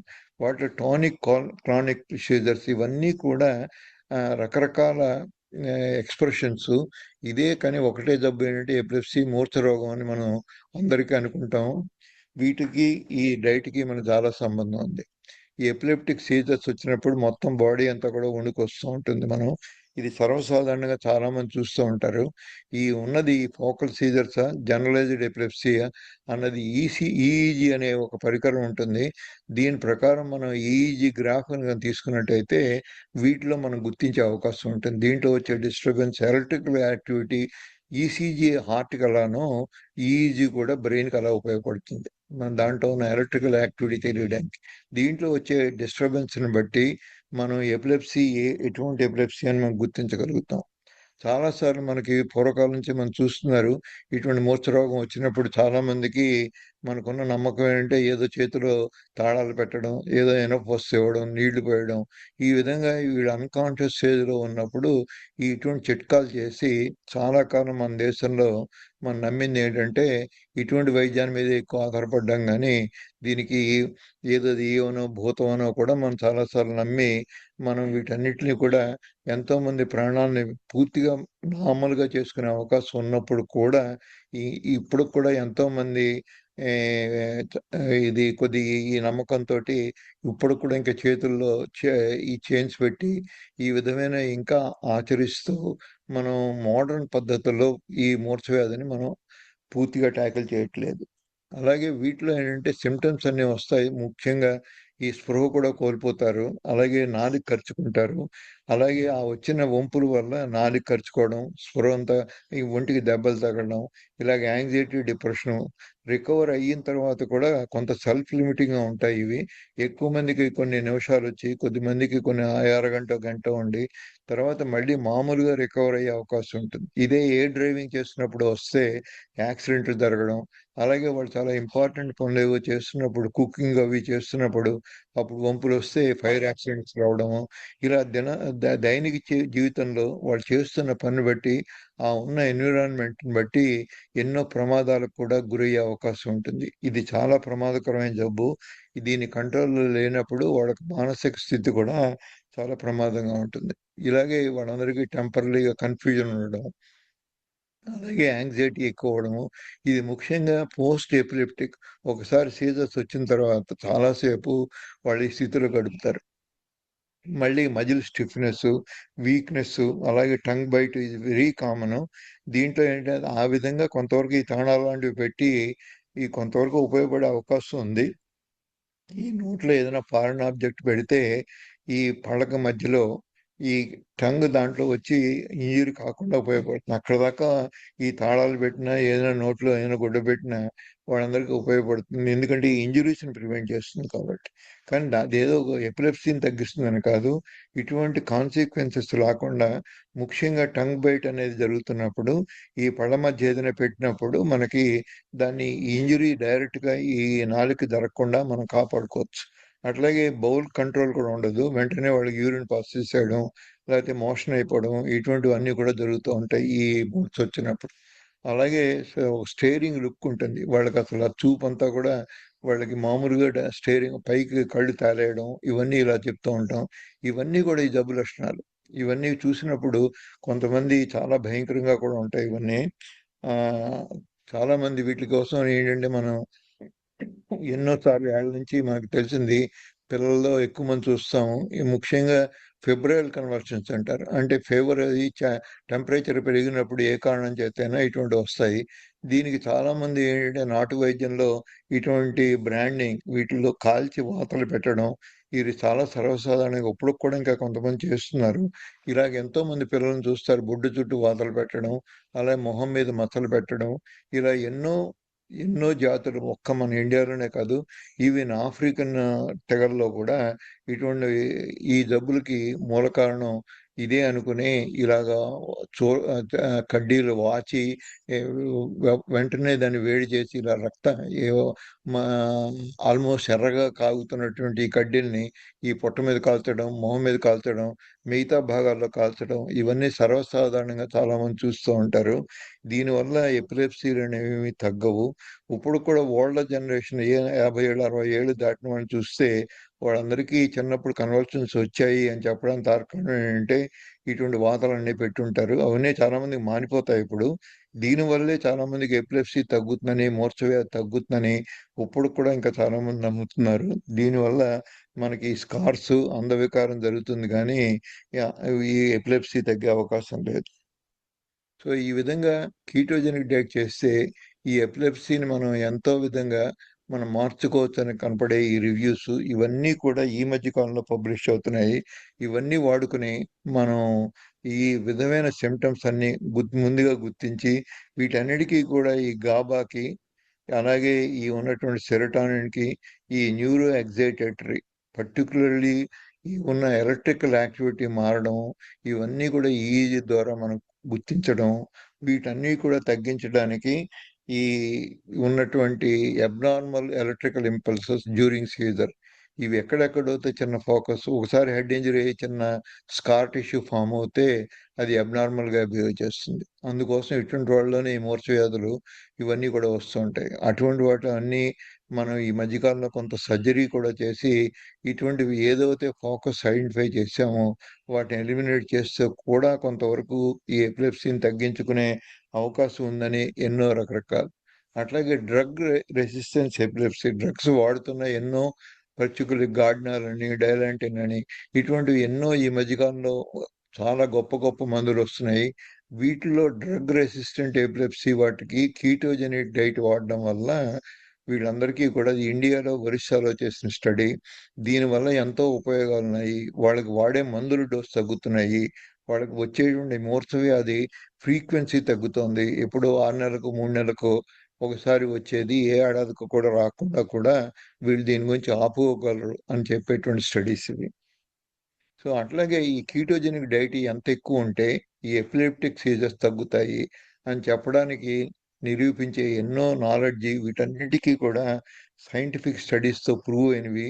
వీటిలో ముఖ్యంగా మీరు ఈ కీటోన్ బాడీస్తో ఉన్నప్పుడు ఈ కెమికల్ డెకానిక్ యాసిడ్ అన్నది ఇది సీజర్స్ తగ్గించడానికి ఉపయోగపడుతుంది. ఈ డెకానిక్ యాసిడ్ అన్నది ఈ కీటోన్ బాడీస్ ఎక్కువగా ఉన్నప్పుడు మీరు శరీరంలో ఉత్పత్తి అవుతుంది, దీనివల్ల ఎక్కువ ఉపయోగం అన్నది సైంటిఫిక్ పాత్వే కూడా ఏ విధంగా తగ్గిస్తుంది అని కూడా ఈ మధ్యలో నిర్ధారణ అయింది. అలాగే primary energy source of the brain, ఇది ఏంటంటే గ్లూకోజ్. ఇది మనకి కీటోన్ బాడీస్ ఉండవు కాబట్టి తప్పని పరిస్థితుల్లో గ్లూకోజ్ మాత్రమే వాడుకుంటుంది. కానీ ఎప్పుడైతే కీటోన్ బాడీస్ ఉన్నాయో, కీటోన్ బాడీస్ గ్లూకోజ్ రెండు అవైలబుల్ అవుతే బ్రెయిన్ కీటోన్ బాడీస్నే ముఖ్యంగా ప్రిఫర్ చేస్తుంది. ఎందుకంటే దీనివల్ల ఈ గాబా ఎన్హాన్స్మెంట్ జరుగుతుంది. ఈ కీటోన్ బాడీస్ ఎంత ఎక్కువ ఉంటే అంత ఇవన్నీ కూడా ఈ న్యూరో ట్రాన్స్మిటర్స్ ఇన్ఫ్లుయెన్స్ చేస్తాయి. అట్లాగే ఈ గాబా అనేది పెరుగుతుంది, ఈ గ్లూటమేట్ అనేది ఇన్హిబిట్ అవుతుంది. ఈ రెండు కూడా మన యాంగ్జైటీ, డిప్రెషన్ డిజార్డర్స్కి, ఇవి చాలా మానసిక వ్యాధులకి, అలాగే న్యూరలాజికల్ డిసీజెస్కి, స్లీప్ డిస్టర్బెన్సెస్కి ఈ రెండు కెమికల్స్ చాలా ఇంపార్టెంట్. ఆ 2 కెమికల్స్‌ని కీటోన్ బాడీస్ పెంచుతాయి. అలాగే పారాసింపథెటిక్ నర్వస్ సిస్టము, ఈ సింపథెటిక్ నర్వస్ సిస్టము ఇవి 2 మనం మానసిక వ్యాధిని కంట్రోల్ చేస్తాయి. వాటిని కంట్రోల్ చేసి ఆ విధంగా నెర్వ్స్‌ని ఆ నెర్వ్ చుట్టూ ఉండేటువంటి ఈ మైలిన్ షీత్‌ని కూడా ఇది ప్రాపర్‌గా ఉంచి మనకున్నటువంటి ఈ నరాల యొక్క ట్రాన్స్మిషన్ అంటారు. వీటిని మామూలుగా పంపించగలుగుతాయి. అట్లాగే ఎన్నో సార్లు ఈ పొటాషియం మారినప్పుడల్లా కూడా ఈ సోడియం మారినప్పుడు కూడా ఈ న్యూరో ఎగ్జైట్మెంట్ జరుగుతుంది. ఎందుకంటే ఒక చోట నుంచి ఇంకో చోటకి ఇంపల్సెస్ వెళ్ళాలంటే ఈ ఎలక్ట్రానిక్ ఛార్జెస్ అన్నది జరుగుతూ ఉంటాయి. సెల్ బయటికి, సెల్ లోపలికి. అది పొటాషియము, సోడియము అనే పంప్స్ ఉంటాయి. ఈ సోడియము, పొటాషియము ఎంత వేగంగా సెల్ నుంచి సెల్ బయటికి ఇవి ట్రాన్స్ఫర్ అవుతాయి అన్న దాన్ని బట్టి మన యొక్క సెల్లో ఉన్న ట్రాన్స్మిట్ చేసేటువంటి సిగ్నల్స్ అన్నీ వస్తాయి. అలాగే ఈ పొటాషియము, ఈ సోడియము ఈ 2 కూడా చాలా ఇంపార్టెంట్. ఈ వీటి యొక్క మూవ్‌మెంటే ఈ ఎలక్ట్రాన్ మూవ్‌మెంటే మనకున్న నర్వ్స్‌లో జరిగే ట్రాన్స్మిషన్‌కి ఉపయోగపడతాయి. అందుకోసం ఈ పొటాషియంని గనక కంట్రోల్ చేయగలిగితే, అలాగే ఈ సోడియంని కంట్రోల్ చేయగలిగితే, ఈ విధంగా కూడా మనకి మానసిక వ్యాధులు తగ్గుతాయి. దానికి ఈ కీటోన్ బాడీస్‌కి దగ్గర సంబంధం ఉంది. ఈ పొటాషియంని ఈ ఛానల్స్‌ని అవి ఇంప్రూవ్ చేస్తాయి. ఆ విధంగా కూడా ఈ మధ్య ఎన్నో రకరకాలు. ముఖ్యంగా అది గ్లూకోజ్‌ని మెటబాలిజం కాకుండా కీటోన్ మెటబాలిజం వాడినప్పుడు ఈ ఆక్సిడేటివ్ స్ట్రెస్ అంటే ఫ్రీ రాడికల్స్ అన్నవి చాలా తక్కువ డెవలప్ అవుతాయి. మనకున్న శరీరంలో ఉన్న యాంటీ ఆక్సిడెంట్స్ పర్టిక్యులర్లీ గ్లూటథయాన్ అన్నది ఈ ఫ్రీ రాడికల్స్‌ని తగ్గించి వాటిని యొక్క డ్యామేజ్ జరగకుండా ఆపడతాయి. అది ఎందుకంటే కీటోన్ బాడీస్ అవి చేయగలిగి నరాలను రక్షించుకునే అవకాశం ఉంటుంది. అట్లాగే చెడిపోయిన మైటోకాండ్రియా అది యొక్క డిస్‌ఫంక్షనల్ మైటోకాండ్రియా దగ్గర నుంచి ఈ ఫంక్షనల్ మైటోకాండ్రియాకి మారాలి అంటే మనకున్న క్లీన్ ఎనర్జీ ఉండాలి. ఈ calcium transport, reactive oxygen species ఇవన్నీ కూడా ఇన్‌ఫ్లమేషన్ ఇవన్నీ సమపాడులో లేకుండా ఇవి ఔట్ ఆఫ్ బ్యాలెన్స్‌గా ఎక్కువ ఇన్‌ఫ్లమేషన్ ఉన్నా, ఎక్కువ ఫ్రీ రాడికల్స్ ఉన్నా, ఎక్కువ కాల్షియం ఉండి డిస్టర్బెన్స్ ఉన్నా, ఎక్కువ పొటాషియం ఉన్నా వీటిల్లో ఏమవుతుందంటే ఈ సెల్ డెత్ జరుగుతుంది. ఈ సెల్ డెత్ పూర్తిగా చచ్చిపోయినా పర్వాలేదది. అది పూర్తిగా చావకుండాను త్రిశంకు స్వర్గంలో ఉన్నట్టు డిస్‌ఫంక్షనల్‌గా ఉన్నప్పుడు ఇంకా ఎక్కువ నష్టం జరుగుతుంది మనకి. ఎందుకంటే అవి ఇరిటేట్ చేస్తాయి. దానివల్ల ఆ ఫంక్షన్ చెడిపోవడమే కాకుండా ఒకవేళ పూర్తిగా చెడిపోతే దాని బాడీ కొత్తది రీజనరేట్ చేయడం గానీ, లేని పక్షంలో దాన్ని ఎలిమినేట్ చేయడం గానీ జరుగుతుంది ఆటోఫేజీ ద్వారా. ఈ రెండిట్లో జరగకుండా అది కొంతవరకు ఆ ఫంక్షన్ దెబ్బతీసినప్పుడు మాత్రమే ఎక్కువ డేంజరస్ జరుగుతూ ఉంటుంది. సో అందుకోసం ఈ యాంటీ ఇన్ఫ్లమేటరీ ఎఫెక్ట్ అన్నది ఈ కీటోన్ బాడీస్‌కి ఎక్కువ ఉంది కాబట్టి, ఈ కీటోన్ బాడీస్ ఎంత ఎక్కువ ఉంటే మనకి ఈ పర్టిక్యులర్‌లీ ఈ ఇన్ఫ్లమేషన్ కలగజేసేది ఎన్ఆర్ఎల్ఎఫ్‌పి3 ఇది ఇన్ఫ్లమోజోన్. త్రూఔట్ ఏ పాత్‌వే వచ్చినా గానీ this is the final pathway inflammation create చేయడానికి, మాక్రోఫేజెస్‌ని ఆల్టర్ చేయడానికి, మనకున్న ఇమ్యూనిటీని మార్చడానికి, మన బాడీ రియాక్షన్ అవ్వడానికి వీటన్నిటికీ కూడా ఇది ఇంపార్టెంట్. దాన్ని మన కీటోన్ బాడీస్ కంట్రోల్ చేస్తాయి. అలాగే మనకున్నటువంటి ఈ ఉన్న జీన్స్‌లో ఉన్నటువంటి హిస్టోన్ డీఎస్ఏటైలేస్ ఇది హెచ్‌డీఎస్ఈఎస్ అంటారు. దీని మీద కూడా ప్రభావితం చూపించి మన జీన్స్‌లో ఉన్న డిఫెక్ట్స్‌ని కూడా మనకి కరెక్ట్ చేసే అవకాశం ఎపిజెనెటిక్స్ ద్వారా ఉంటుంది. జీన్స్‌ని మార్చలేము. కానీ ఎపిజెనెటిక్స్‌ని మార్చగలము. ఆ ఎపిజెనెటిక్స్ మారడానికి ఈ హిస్టోన్ అన్నది చాలా ఎక్కువ ఉపయోగపడుతుంది. ఇది ఒక అమైనో యాసిడ్. దాన్ని కంట్రోల్ చేసేది మనం తీసుకున్న డైటు, మనలో ఉన్నటువంటి ఈ కీటోన్ బాడీస్.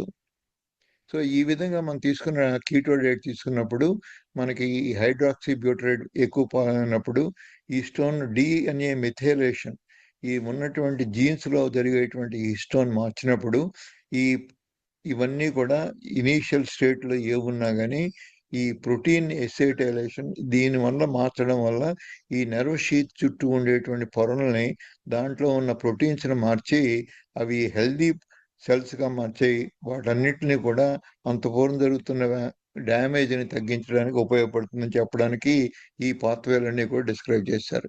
అలాగే ముఖ్యంగా స్టార్వేషన్ ఉన్నప్పుడు మీరు ఈ సిట్రోవిన్ అనేది ఇవన్నీ కూడా ప్రొడ్యూస్ అవుతాయి.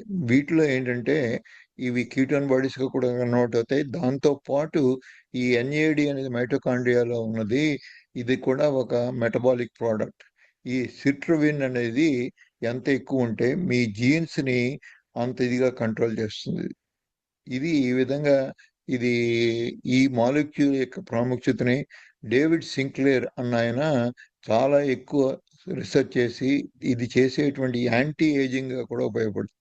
మీ ఏజ్ని కూడా తగ్గించేటువంటి శక్తి దీనికి ఉంది. ఇవన్నీ కూడా మీ గ్లూకోజ్ మెటబాలిజం తగ్గించి మీ కీటోన్ మెటబాలిజం పెంచినప్పుడు ఈ విధమైన హార్మోన్స్ కూడా మారుతాయి.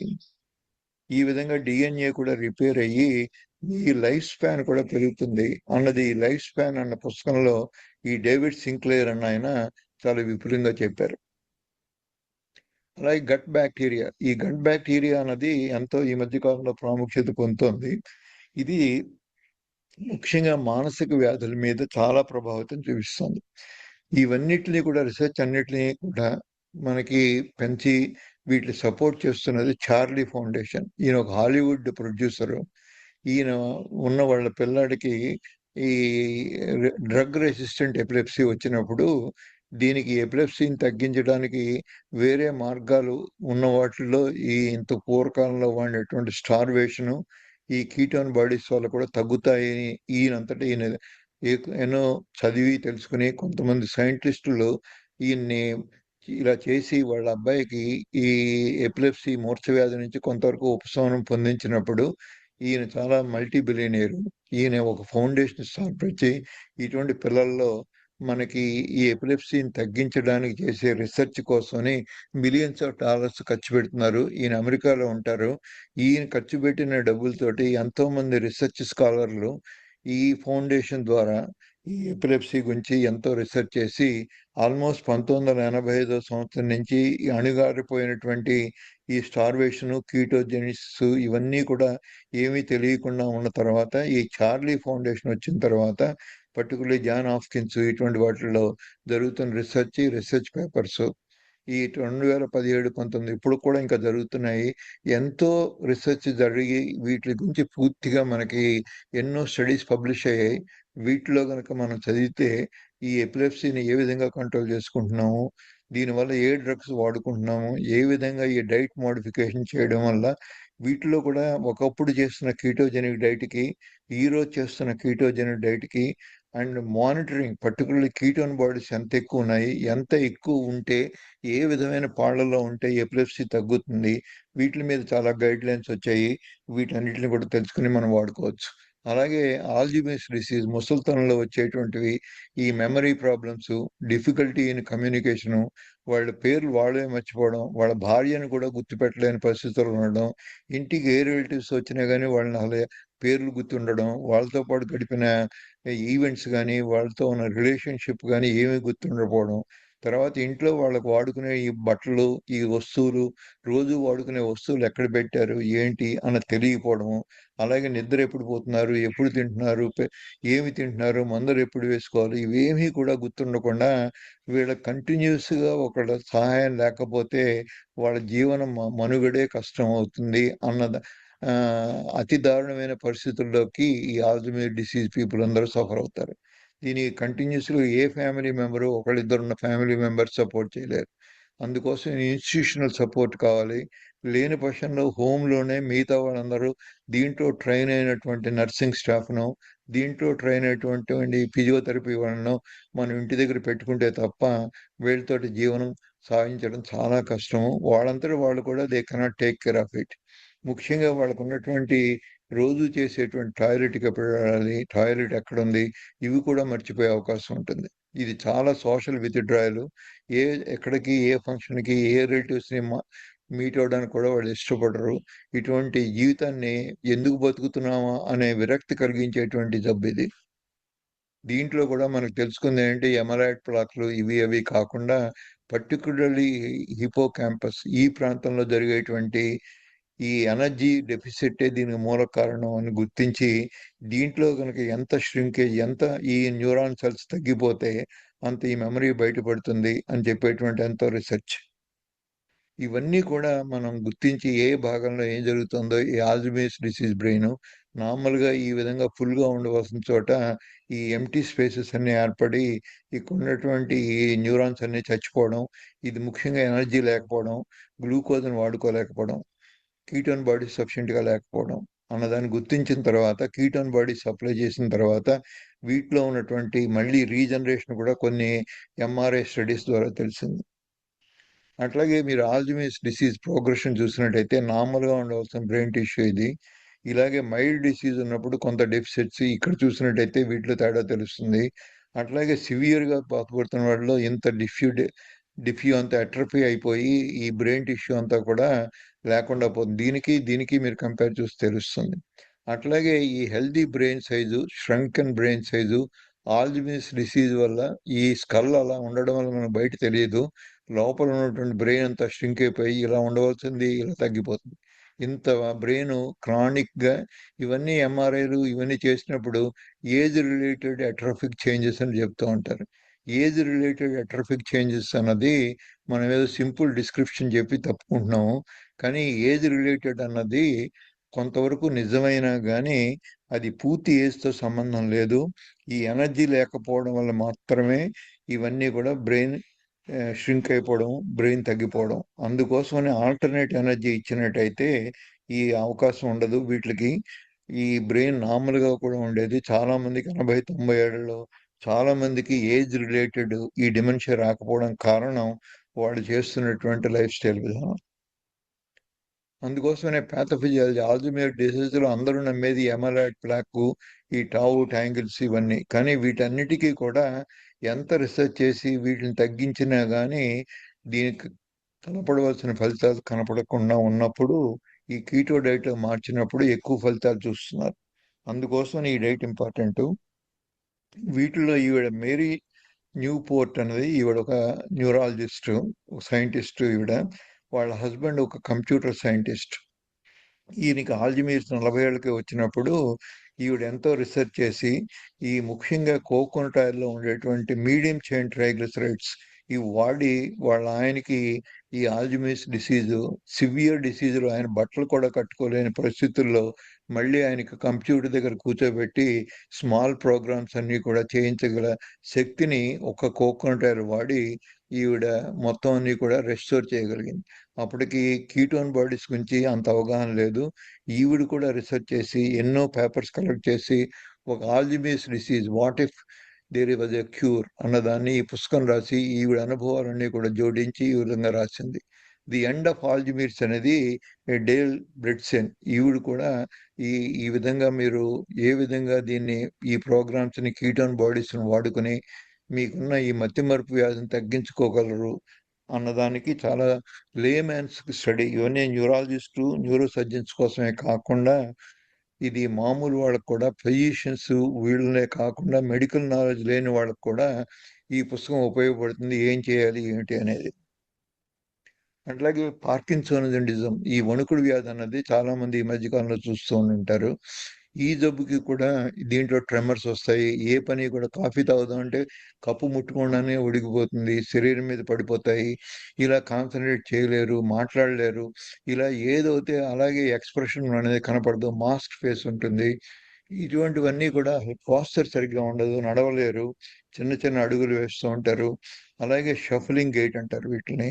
అలాగే ట్రెమర్స్, ఎక్కడైనా ఏ ఇంటెన్షనల్ ట్రెమర్స్, ఏ పని చేద్దాం అనుకున్నా ముందు వణుకుతో మొదలవుతుంది. ఈ సిమ్టమ్స్ అన్ని పార్కిన్సన్ డిసీజు లైఫ్ స్టైల్లో మొత్తం విత్డ్రా చేసి ఇంటి దగ్గరే కూర్చునేట్టుగాను ఏ యాక్టివిటీలో పార్టిసిపేట్ చేయకుండా అంత నిరుత్సాహంగా వీళ్ళకి ఈ విధంగా మెమరీ పూర్తిగా పోదు. కానీ ఈ వణుకుడు వల్ల ఏ పనులు చేయలేరు. Socially they will be withdrawn, ఏ ఫంక్షన్కి ఎక్కడికి వెళ్ళలేరు. సో ఇటువంటి జబ్బుల లక్షణాలన్నీ కూడా వీటికి మనకి ఈ మధ్య కాలంలోనే ఎన్నో రకరకాల రీసెర్చ్లు చేసి ఇటువంటి జబ్బులన్నీ రిజిడిటీ ఉండడం, పోస్చరల్ ఇన్స్టెబిలిటీ, ట్రెమర్స్, ఇవన్నీ కూడా ఈ పార్కిన్సన్ జబ్బు లక్షణాలు.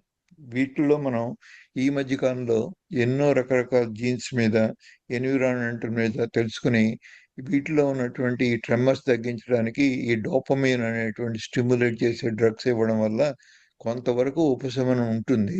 కానీ పూర్తిగా నార్మల్గా అయ్యే అవకాశం అయితే ఉండదు.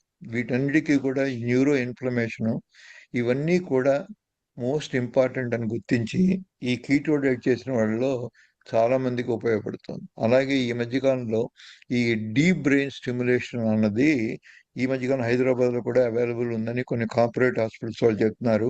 ఇది ఒక్క 15 నిమిషాల్లోనే వాళ్ళకి చాలా మార్పు కనబడుతుంది ఇది చేసుకున్నట్టయితే. ఈ డీబీఎస్ కనుక వాడుకుని అల్ట్రాసౌండ్ ద్వారా పైకి ఇదేం ఆపరేషన్ చేయక్కర్లేదు, నాన్ ఇన్వేజివ్ ప్రొసీజరు.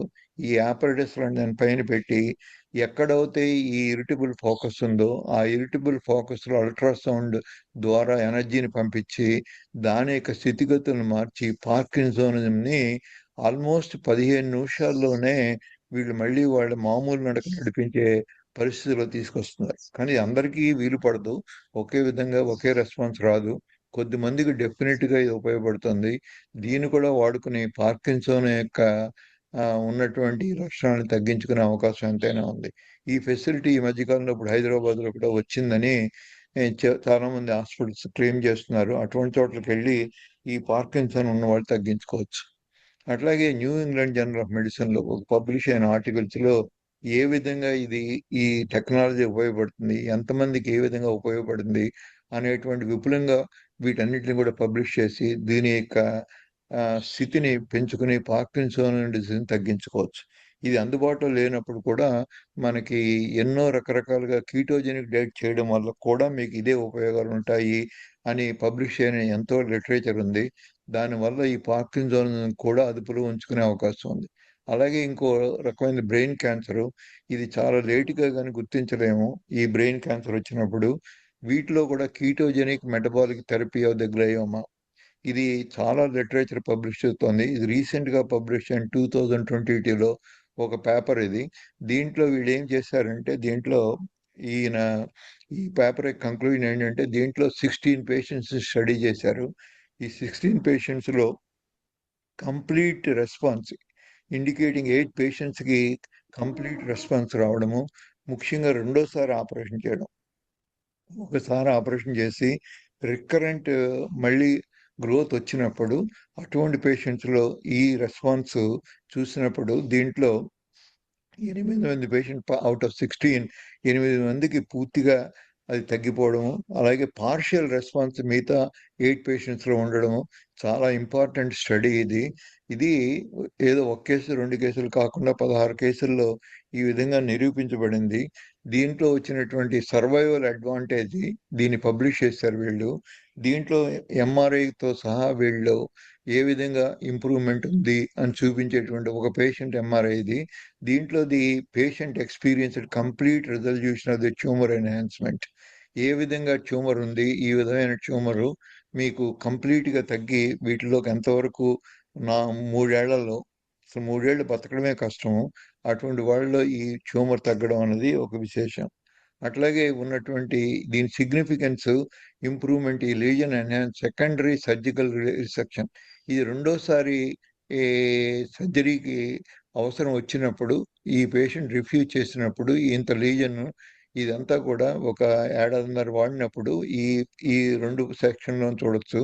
ఇటువంటి లీజన్స్ కూడా క్లియర్ అయిపోయి చాలా తగ్గి ఉంది. దీన్నే పార్షియల్ రెస్పాన్స్ అంటున్నాం. సో ఇటువంటి రెస్పాన్స్ కనపడినటువంటి సిగ్నిఫికెంట్ ప్రూవ్ అయిన కేసులు చాలా ఉన్నాయి వీటిల్లో. అందుకోసం వీటి మీద కొద్దిగా ఎక్కువ శ్రద్ధ చెప్పి మనం ఈ విధంగా కూడా తగ్గించుకోవచ్చు.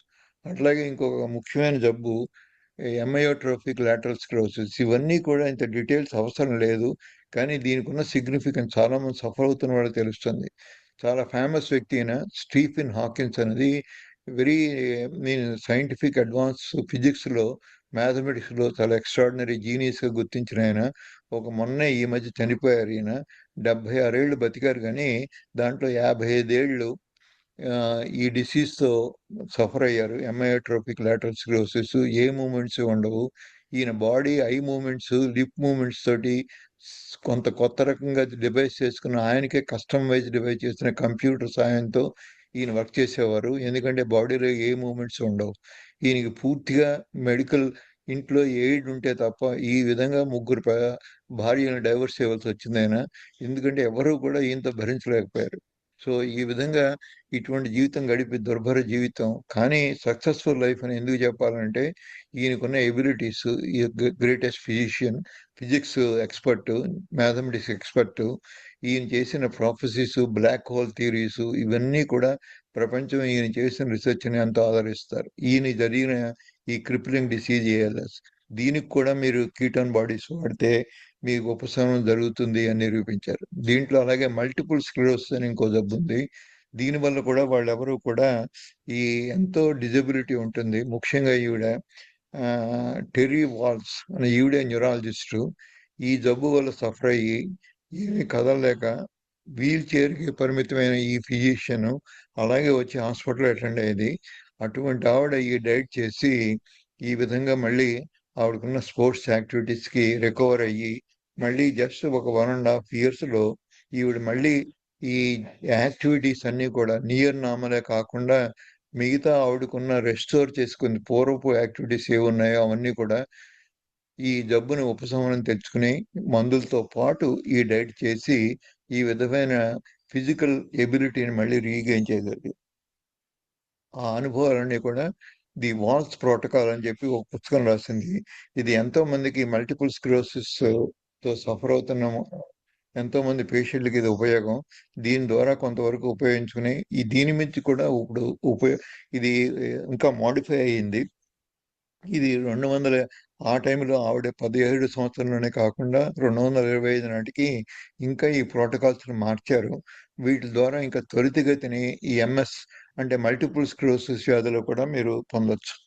సో ఇట్లాగే impact of ketones and cognitive function ఎన్నో రకరకాలుగా మానసిక వ్యాధులే కాకుండా ఈ నరాలకు సంబంధించింది, మెదడుకు సంబంధించిన వ్యాధులన్నింటినీ కూడా మనం గుర్తించి వీటన్నిటిని కూడా ketogenic diet or LCHF diet, ketone bodies ఎంత ఉంటే ఈ జబ్బులన్నీ వస్తాయో దాని గురించి కూడా రెండో భాగంలో ఇంకా దీని గురించి విపులంగా చెప్తాను. ముఖ్యంగా రెండో భాగం అంతా మానసిక వ్యాధులు ఏ విధంగా తగ్గించుకోవచ్చు అన్న దాని మీద కాన్సన్ట్రేట్ చేద్దాం. ఇప్పటిదాకా ఓపికగా ఉన్న మీ అందరికీ నా ధన్యవాదాలు. Thank you very much.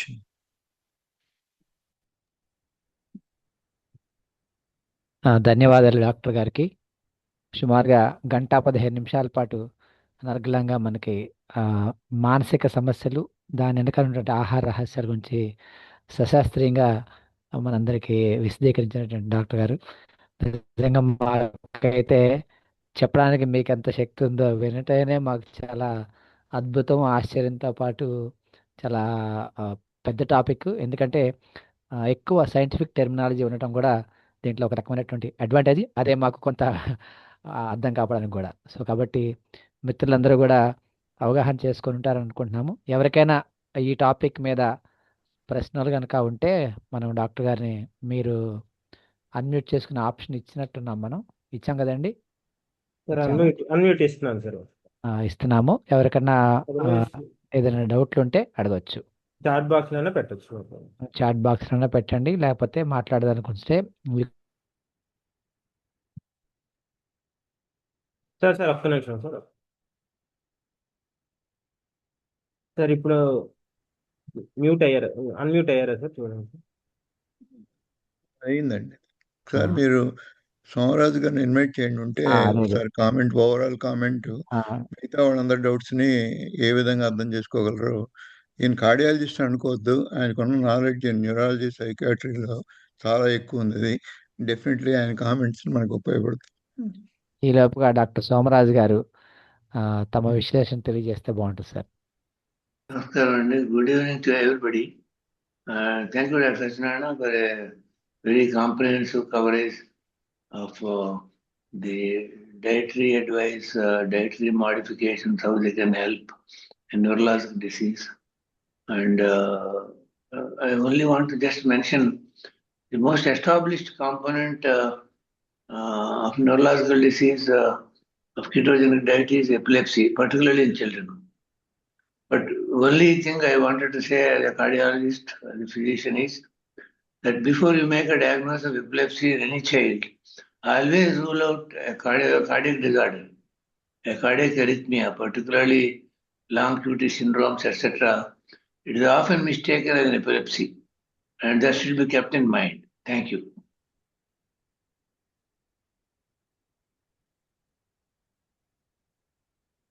We can open the form for any doubts or comments, anything. మిత్రులు ఎవరన్నా మీకు ఏదైనా అనుమాన నివృత్తి కోసం అడగొచ్చు. If you have any doubt you can just talk to the doctor గారు directly or you can put 12 ఎన్నో ఉన్నాయి చాట్ బాక్స్ లో. We can start from that.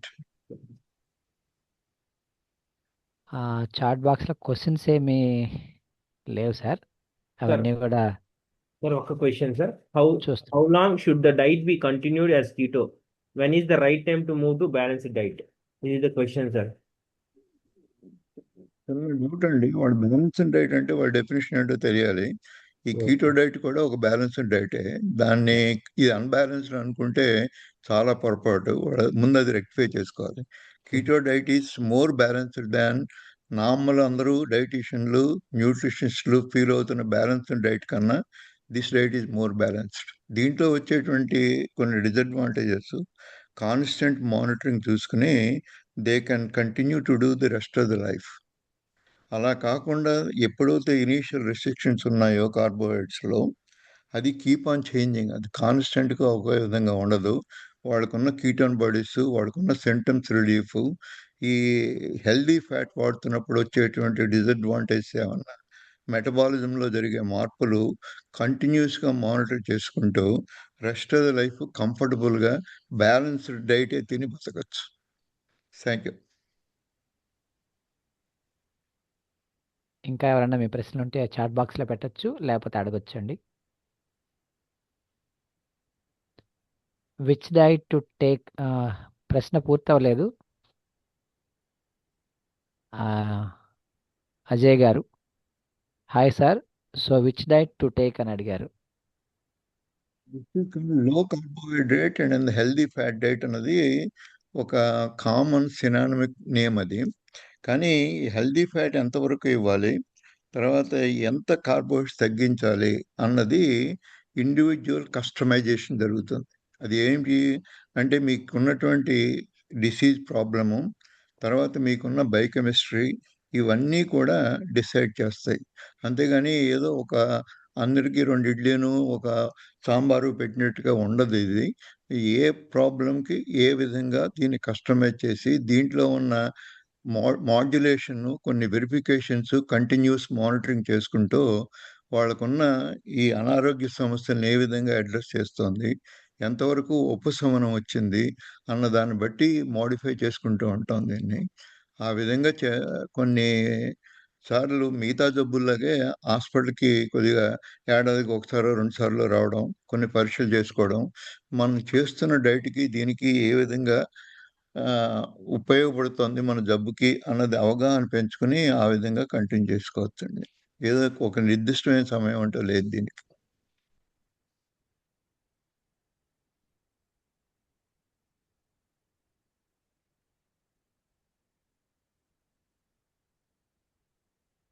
ఇంకొక ప్రశ్న అండి, మీకు ధన్యవాదాలు చెప్తూనే please enlighten how to evaluate the effectiveness of the keto diet, ఇది ప్రశ్న. ఏ డిసీజ్ కోసం అయితే మనం చేస్తున్నామో ఆ సిమ్టమ్స్లో ఇంప్రూవ్మెంట్ ఒకటి. రెండోది, వీటికి డిసీజ్తో వచ్చిన బయోకెమిస్ట్రీలో చేంజెస్ వస్తాయి ల్యాబ్ వాల్యూస్లో. అలాగే కొన్ని ఇమేజింగ్ టెక్నిక్స్ ఉన్నాయి.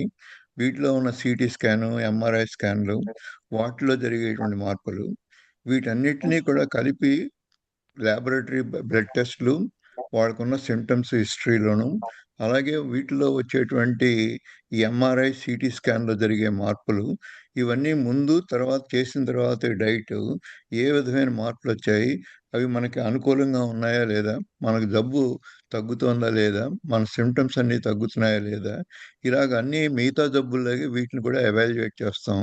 ఈ డైట్ గురించి తెలిసిన వాళ్ళు, దీంట్లో అనుభవం ఉన్నవాళ్ళు మాత్రమే ఇవన్నీ చేయగలరు. అందుకోసమని అటువంటి వాళ్ళని సంప్రదించి మీరు ఈ సలహాలు తీసుకుని దీనికి కావాల్సినటువంటి పరీక్షలు రెగ్యులర్గా చేసుకున్నంత కాలం బాగుంటుంది. Thank you.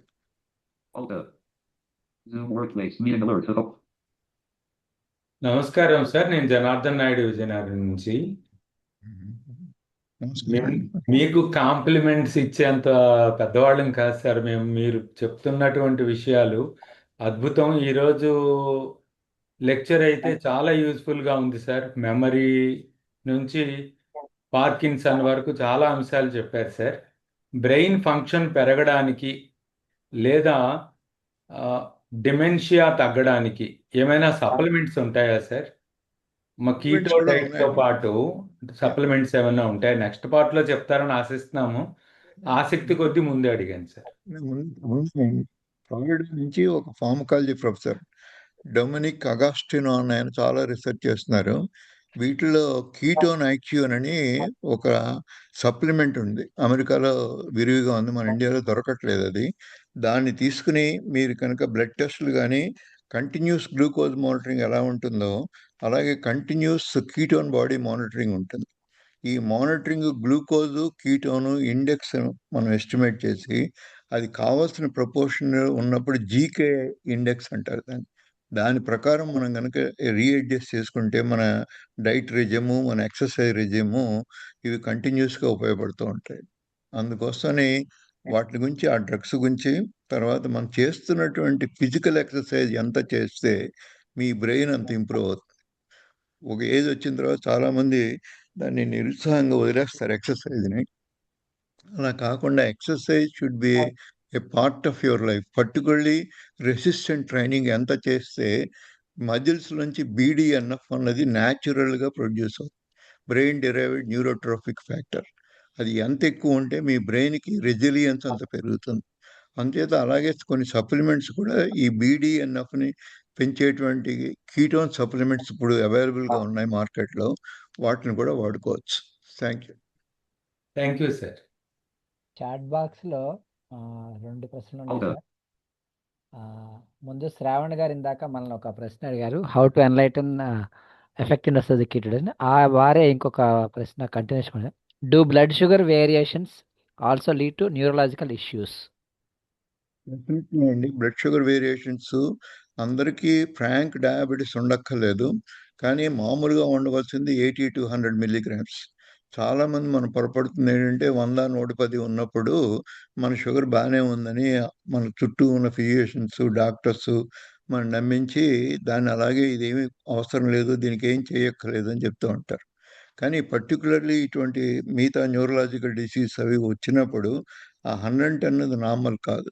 అది 80 to 100 దాకా వచ్చేదాకా, ఆ 80 అరౌండ్ మెయింటైన్ దాకా మీరు కొన్ని శ్రమ పడైనా కానీ మందులు వాడో లేకపోతే మీ డైట్లో చేయాల్సిన చేంజెస్ తీసుకొస్తే తప్ప ఈ న్యూరలాజికల్ డిసీజ్ అన్నవి అంత ఖచ్చితమైన ఇంప్రూవ్మెంట్ కనపడుతుంది.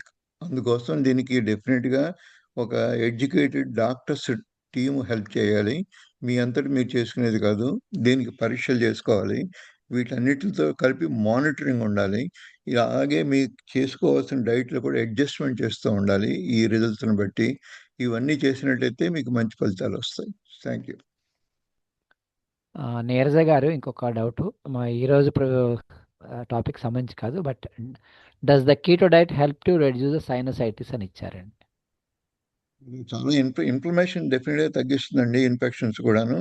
దాంతోపాటు మీరు ముఖ్యంగా వైటమిన్ డి ఏ పరిస్థితుల్లో ఉంది, ఎంత తక్కువ ఉంది, ఎంత ఎక్కువ ఉంది అన్నది కూడా తెలుసుకుని ఆ సప్లిమెంట్స్ వాడుకుని ఈ సైనస్లో ఎనటామికల్ కాజెస్ అని ఉంటాయి. కొన్ని సైనసైటిస్ రావడం, అలాగే డీవియేటెడ్ సెప్టమ్ ఉండడము, ఎడినైట్స్ ఉండడం, టాన్సిలైటిస్ ఉండడం, ఇలాగ ఒక ఈఎన్టీ డాక్టర్ని సంప్రదించినట్లయితే కామన్ కాజెస్ అన్ని ఎలిమినేట్ చేస్తారు.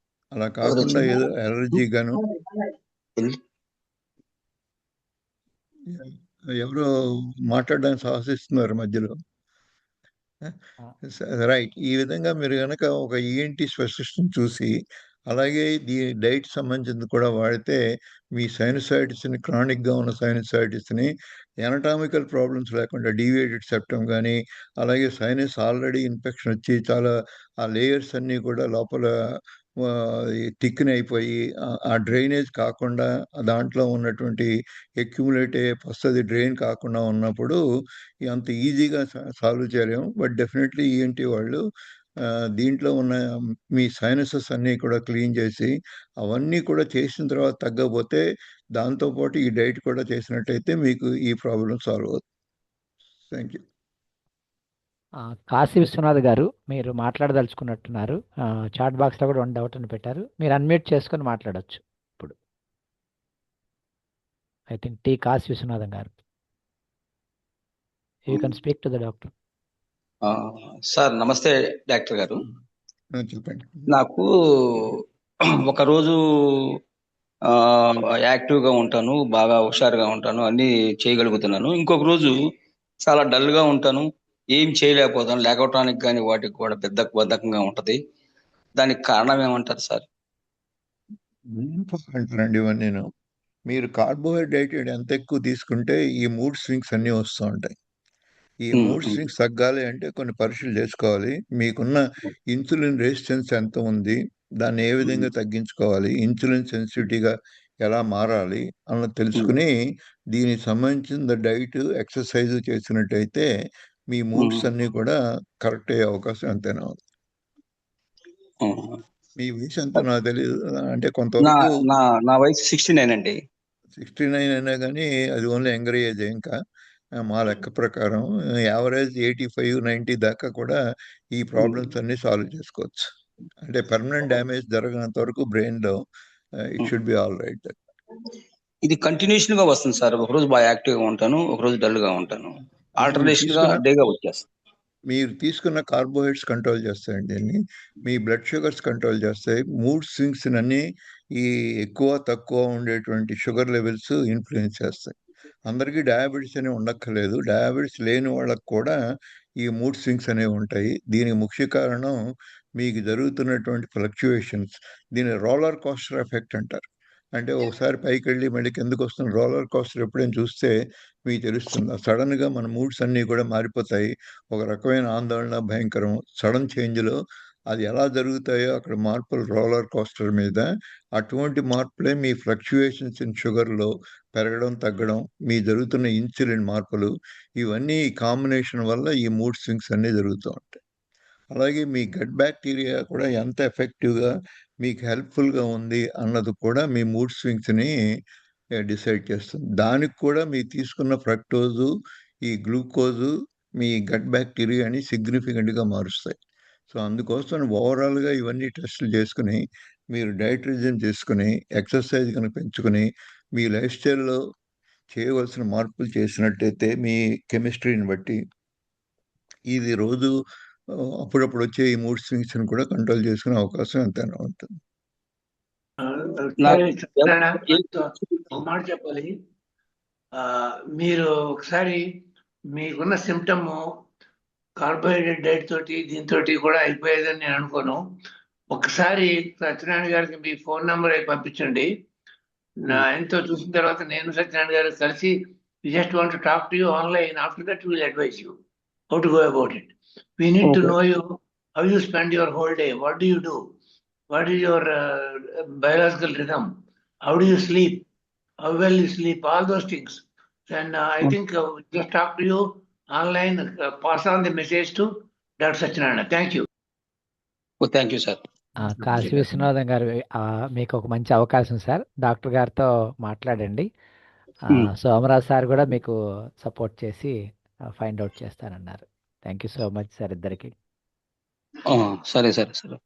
సోమరాజ్ సార్ గారి ఇక్కడ ఫోన్ నెంబర్ ఉందా సార్? అట్లా పివి గారి నంబర్ చెప్తాము, నేను చాట్ బాక్స్ లో పెడతాను, సార్ కన్నా చేయండి మీరు. సరే సరే సరే సార్. లేకపోతే మీ నంబర్ అది కూడా మాకు తెలియదు. హైదరాబాద్ అయితే ఈజీ, మీరు ఏదో వేరే ఊరు ఉంటే ఇప్పుడు చూద్దాం. అంటే నేను ఉండేది అమరావతి అండి, కాదు మా అబ్బాయి హైదరాబాద్ లో ఉంటారు. రమ్మంటే వస్తాను సార్. నాదొక చిన్న సబ్మిషన్, అవకాశం ఉంటే ఒకసారి హైదరాబాద్ వెళ్ళండి, సార్ని కలిస్తే, సో దట్ ఇంకా కొంచెం పర్సనలైజ్ మాట్లాడతామండి, తర్వాత డిసైడ్ చేద్దాం. సార్ ఫోన్ నెంబర్ ఒకసారి టెక్స్ట్ చేస్తారా సార్? పెడతాం. ఓకే సార్, ఓకే, పెడతాం. Thank you sir. ఇంకెవరైనా మిత్రులు మాట్లాడదలుచుకున్నా చాట్ బాక్స్ లో పెట్టదలుచుకున్నా పెడితే.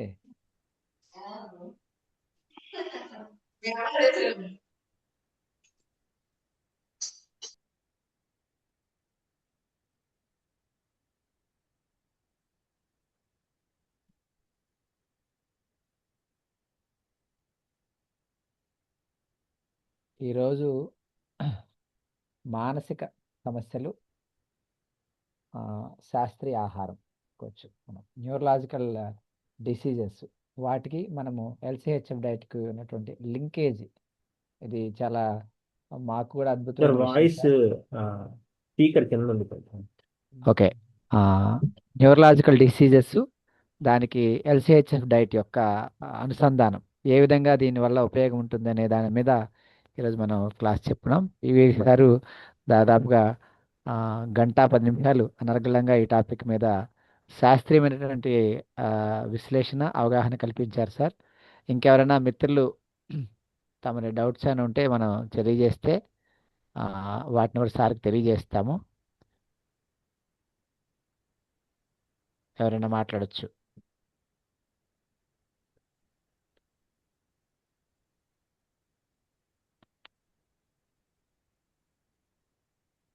పివి సార్ నంబర్ పెట్టారు, పెడుతున్నాను, ఈలోపు పెట్టారు సార్. చాట్ బాక్స్లో పెట్టామండి, సత్యనారాయణ సార్ నంబర్ పెట్టాము, పెట్టుకోవచ్చు.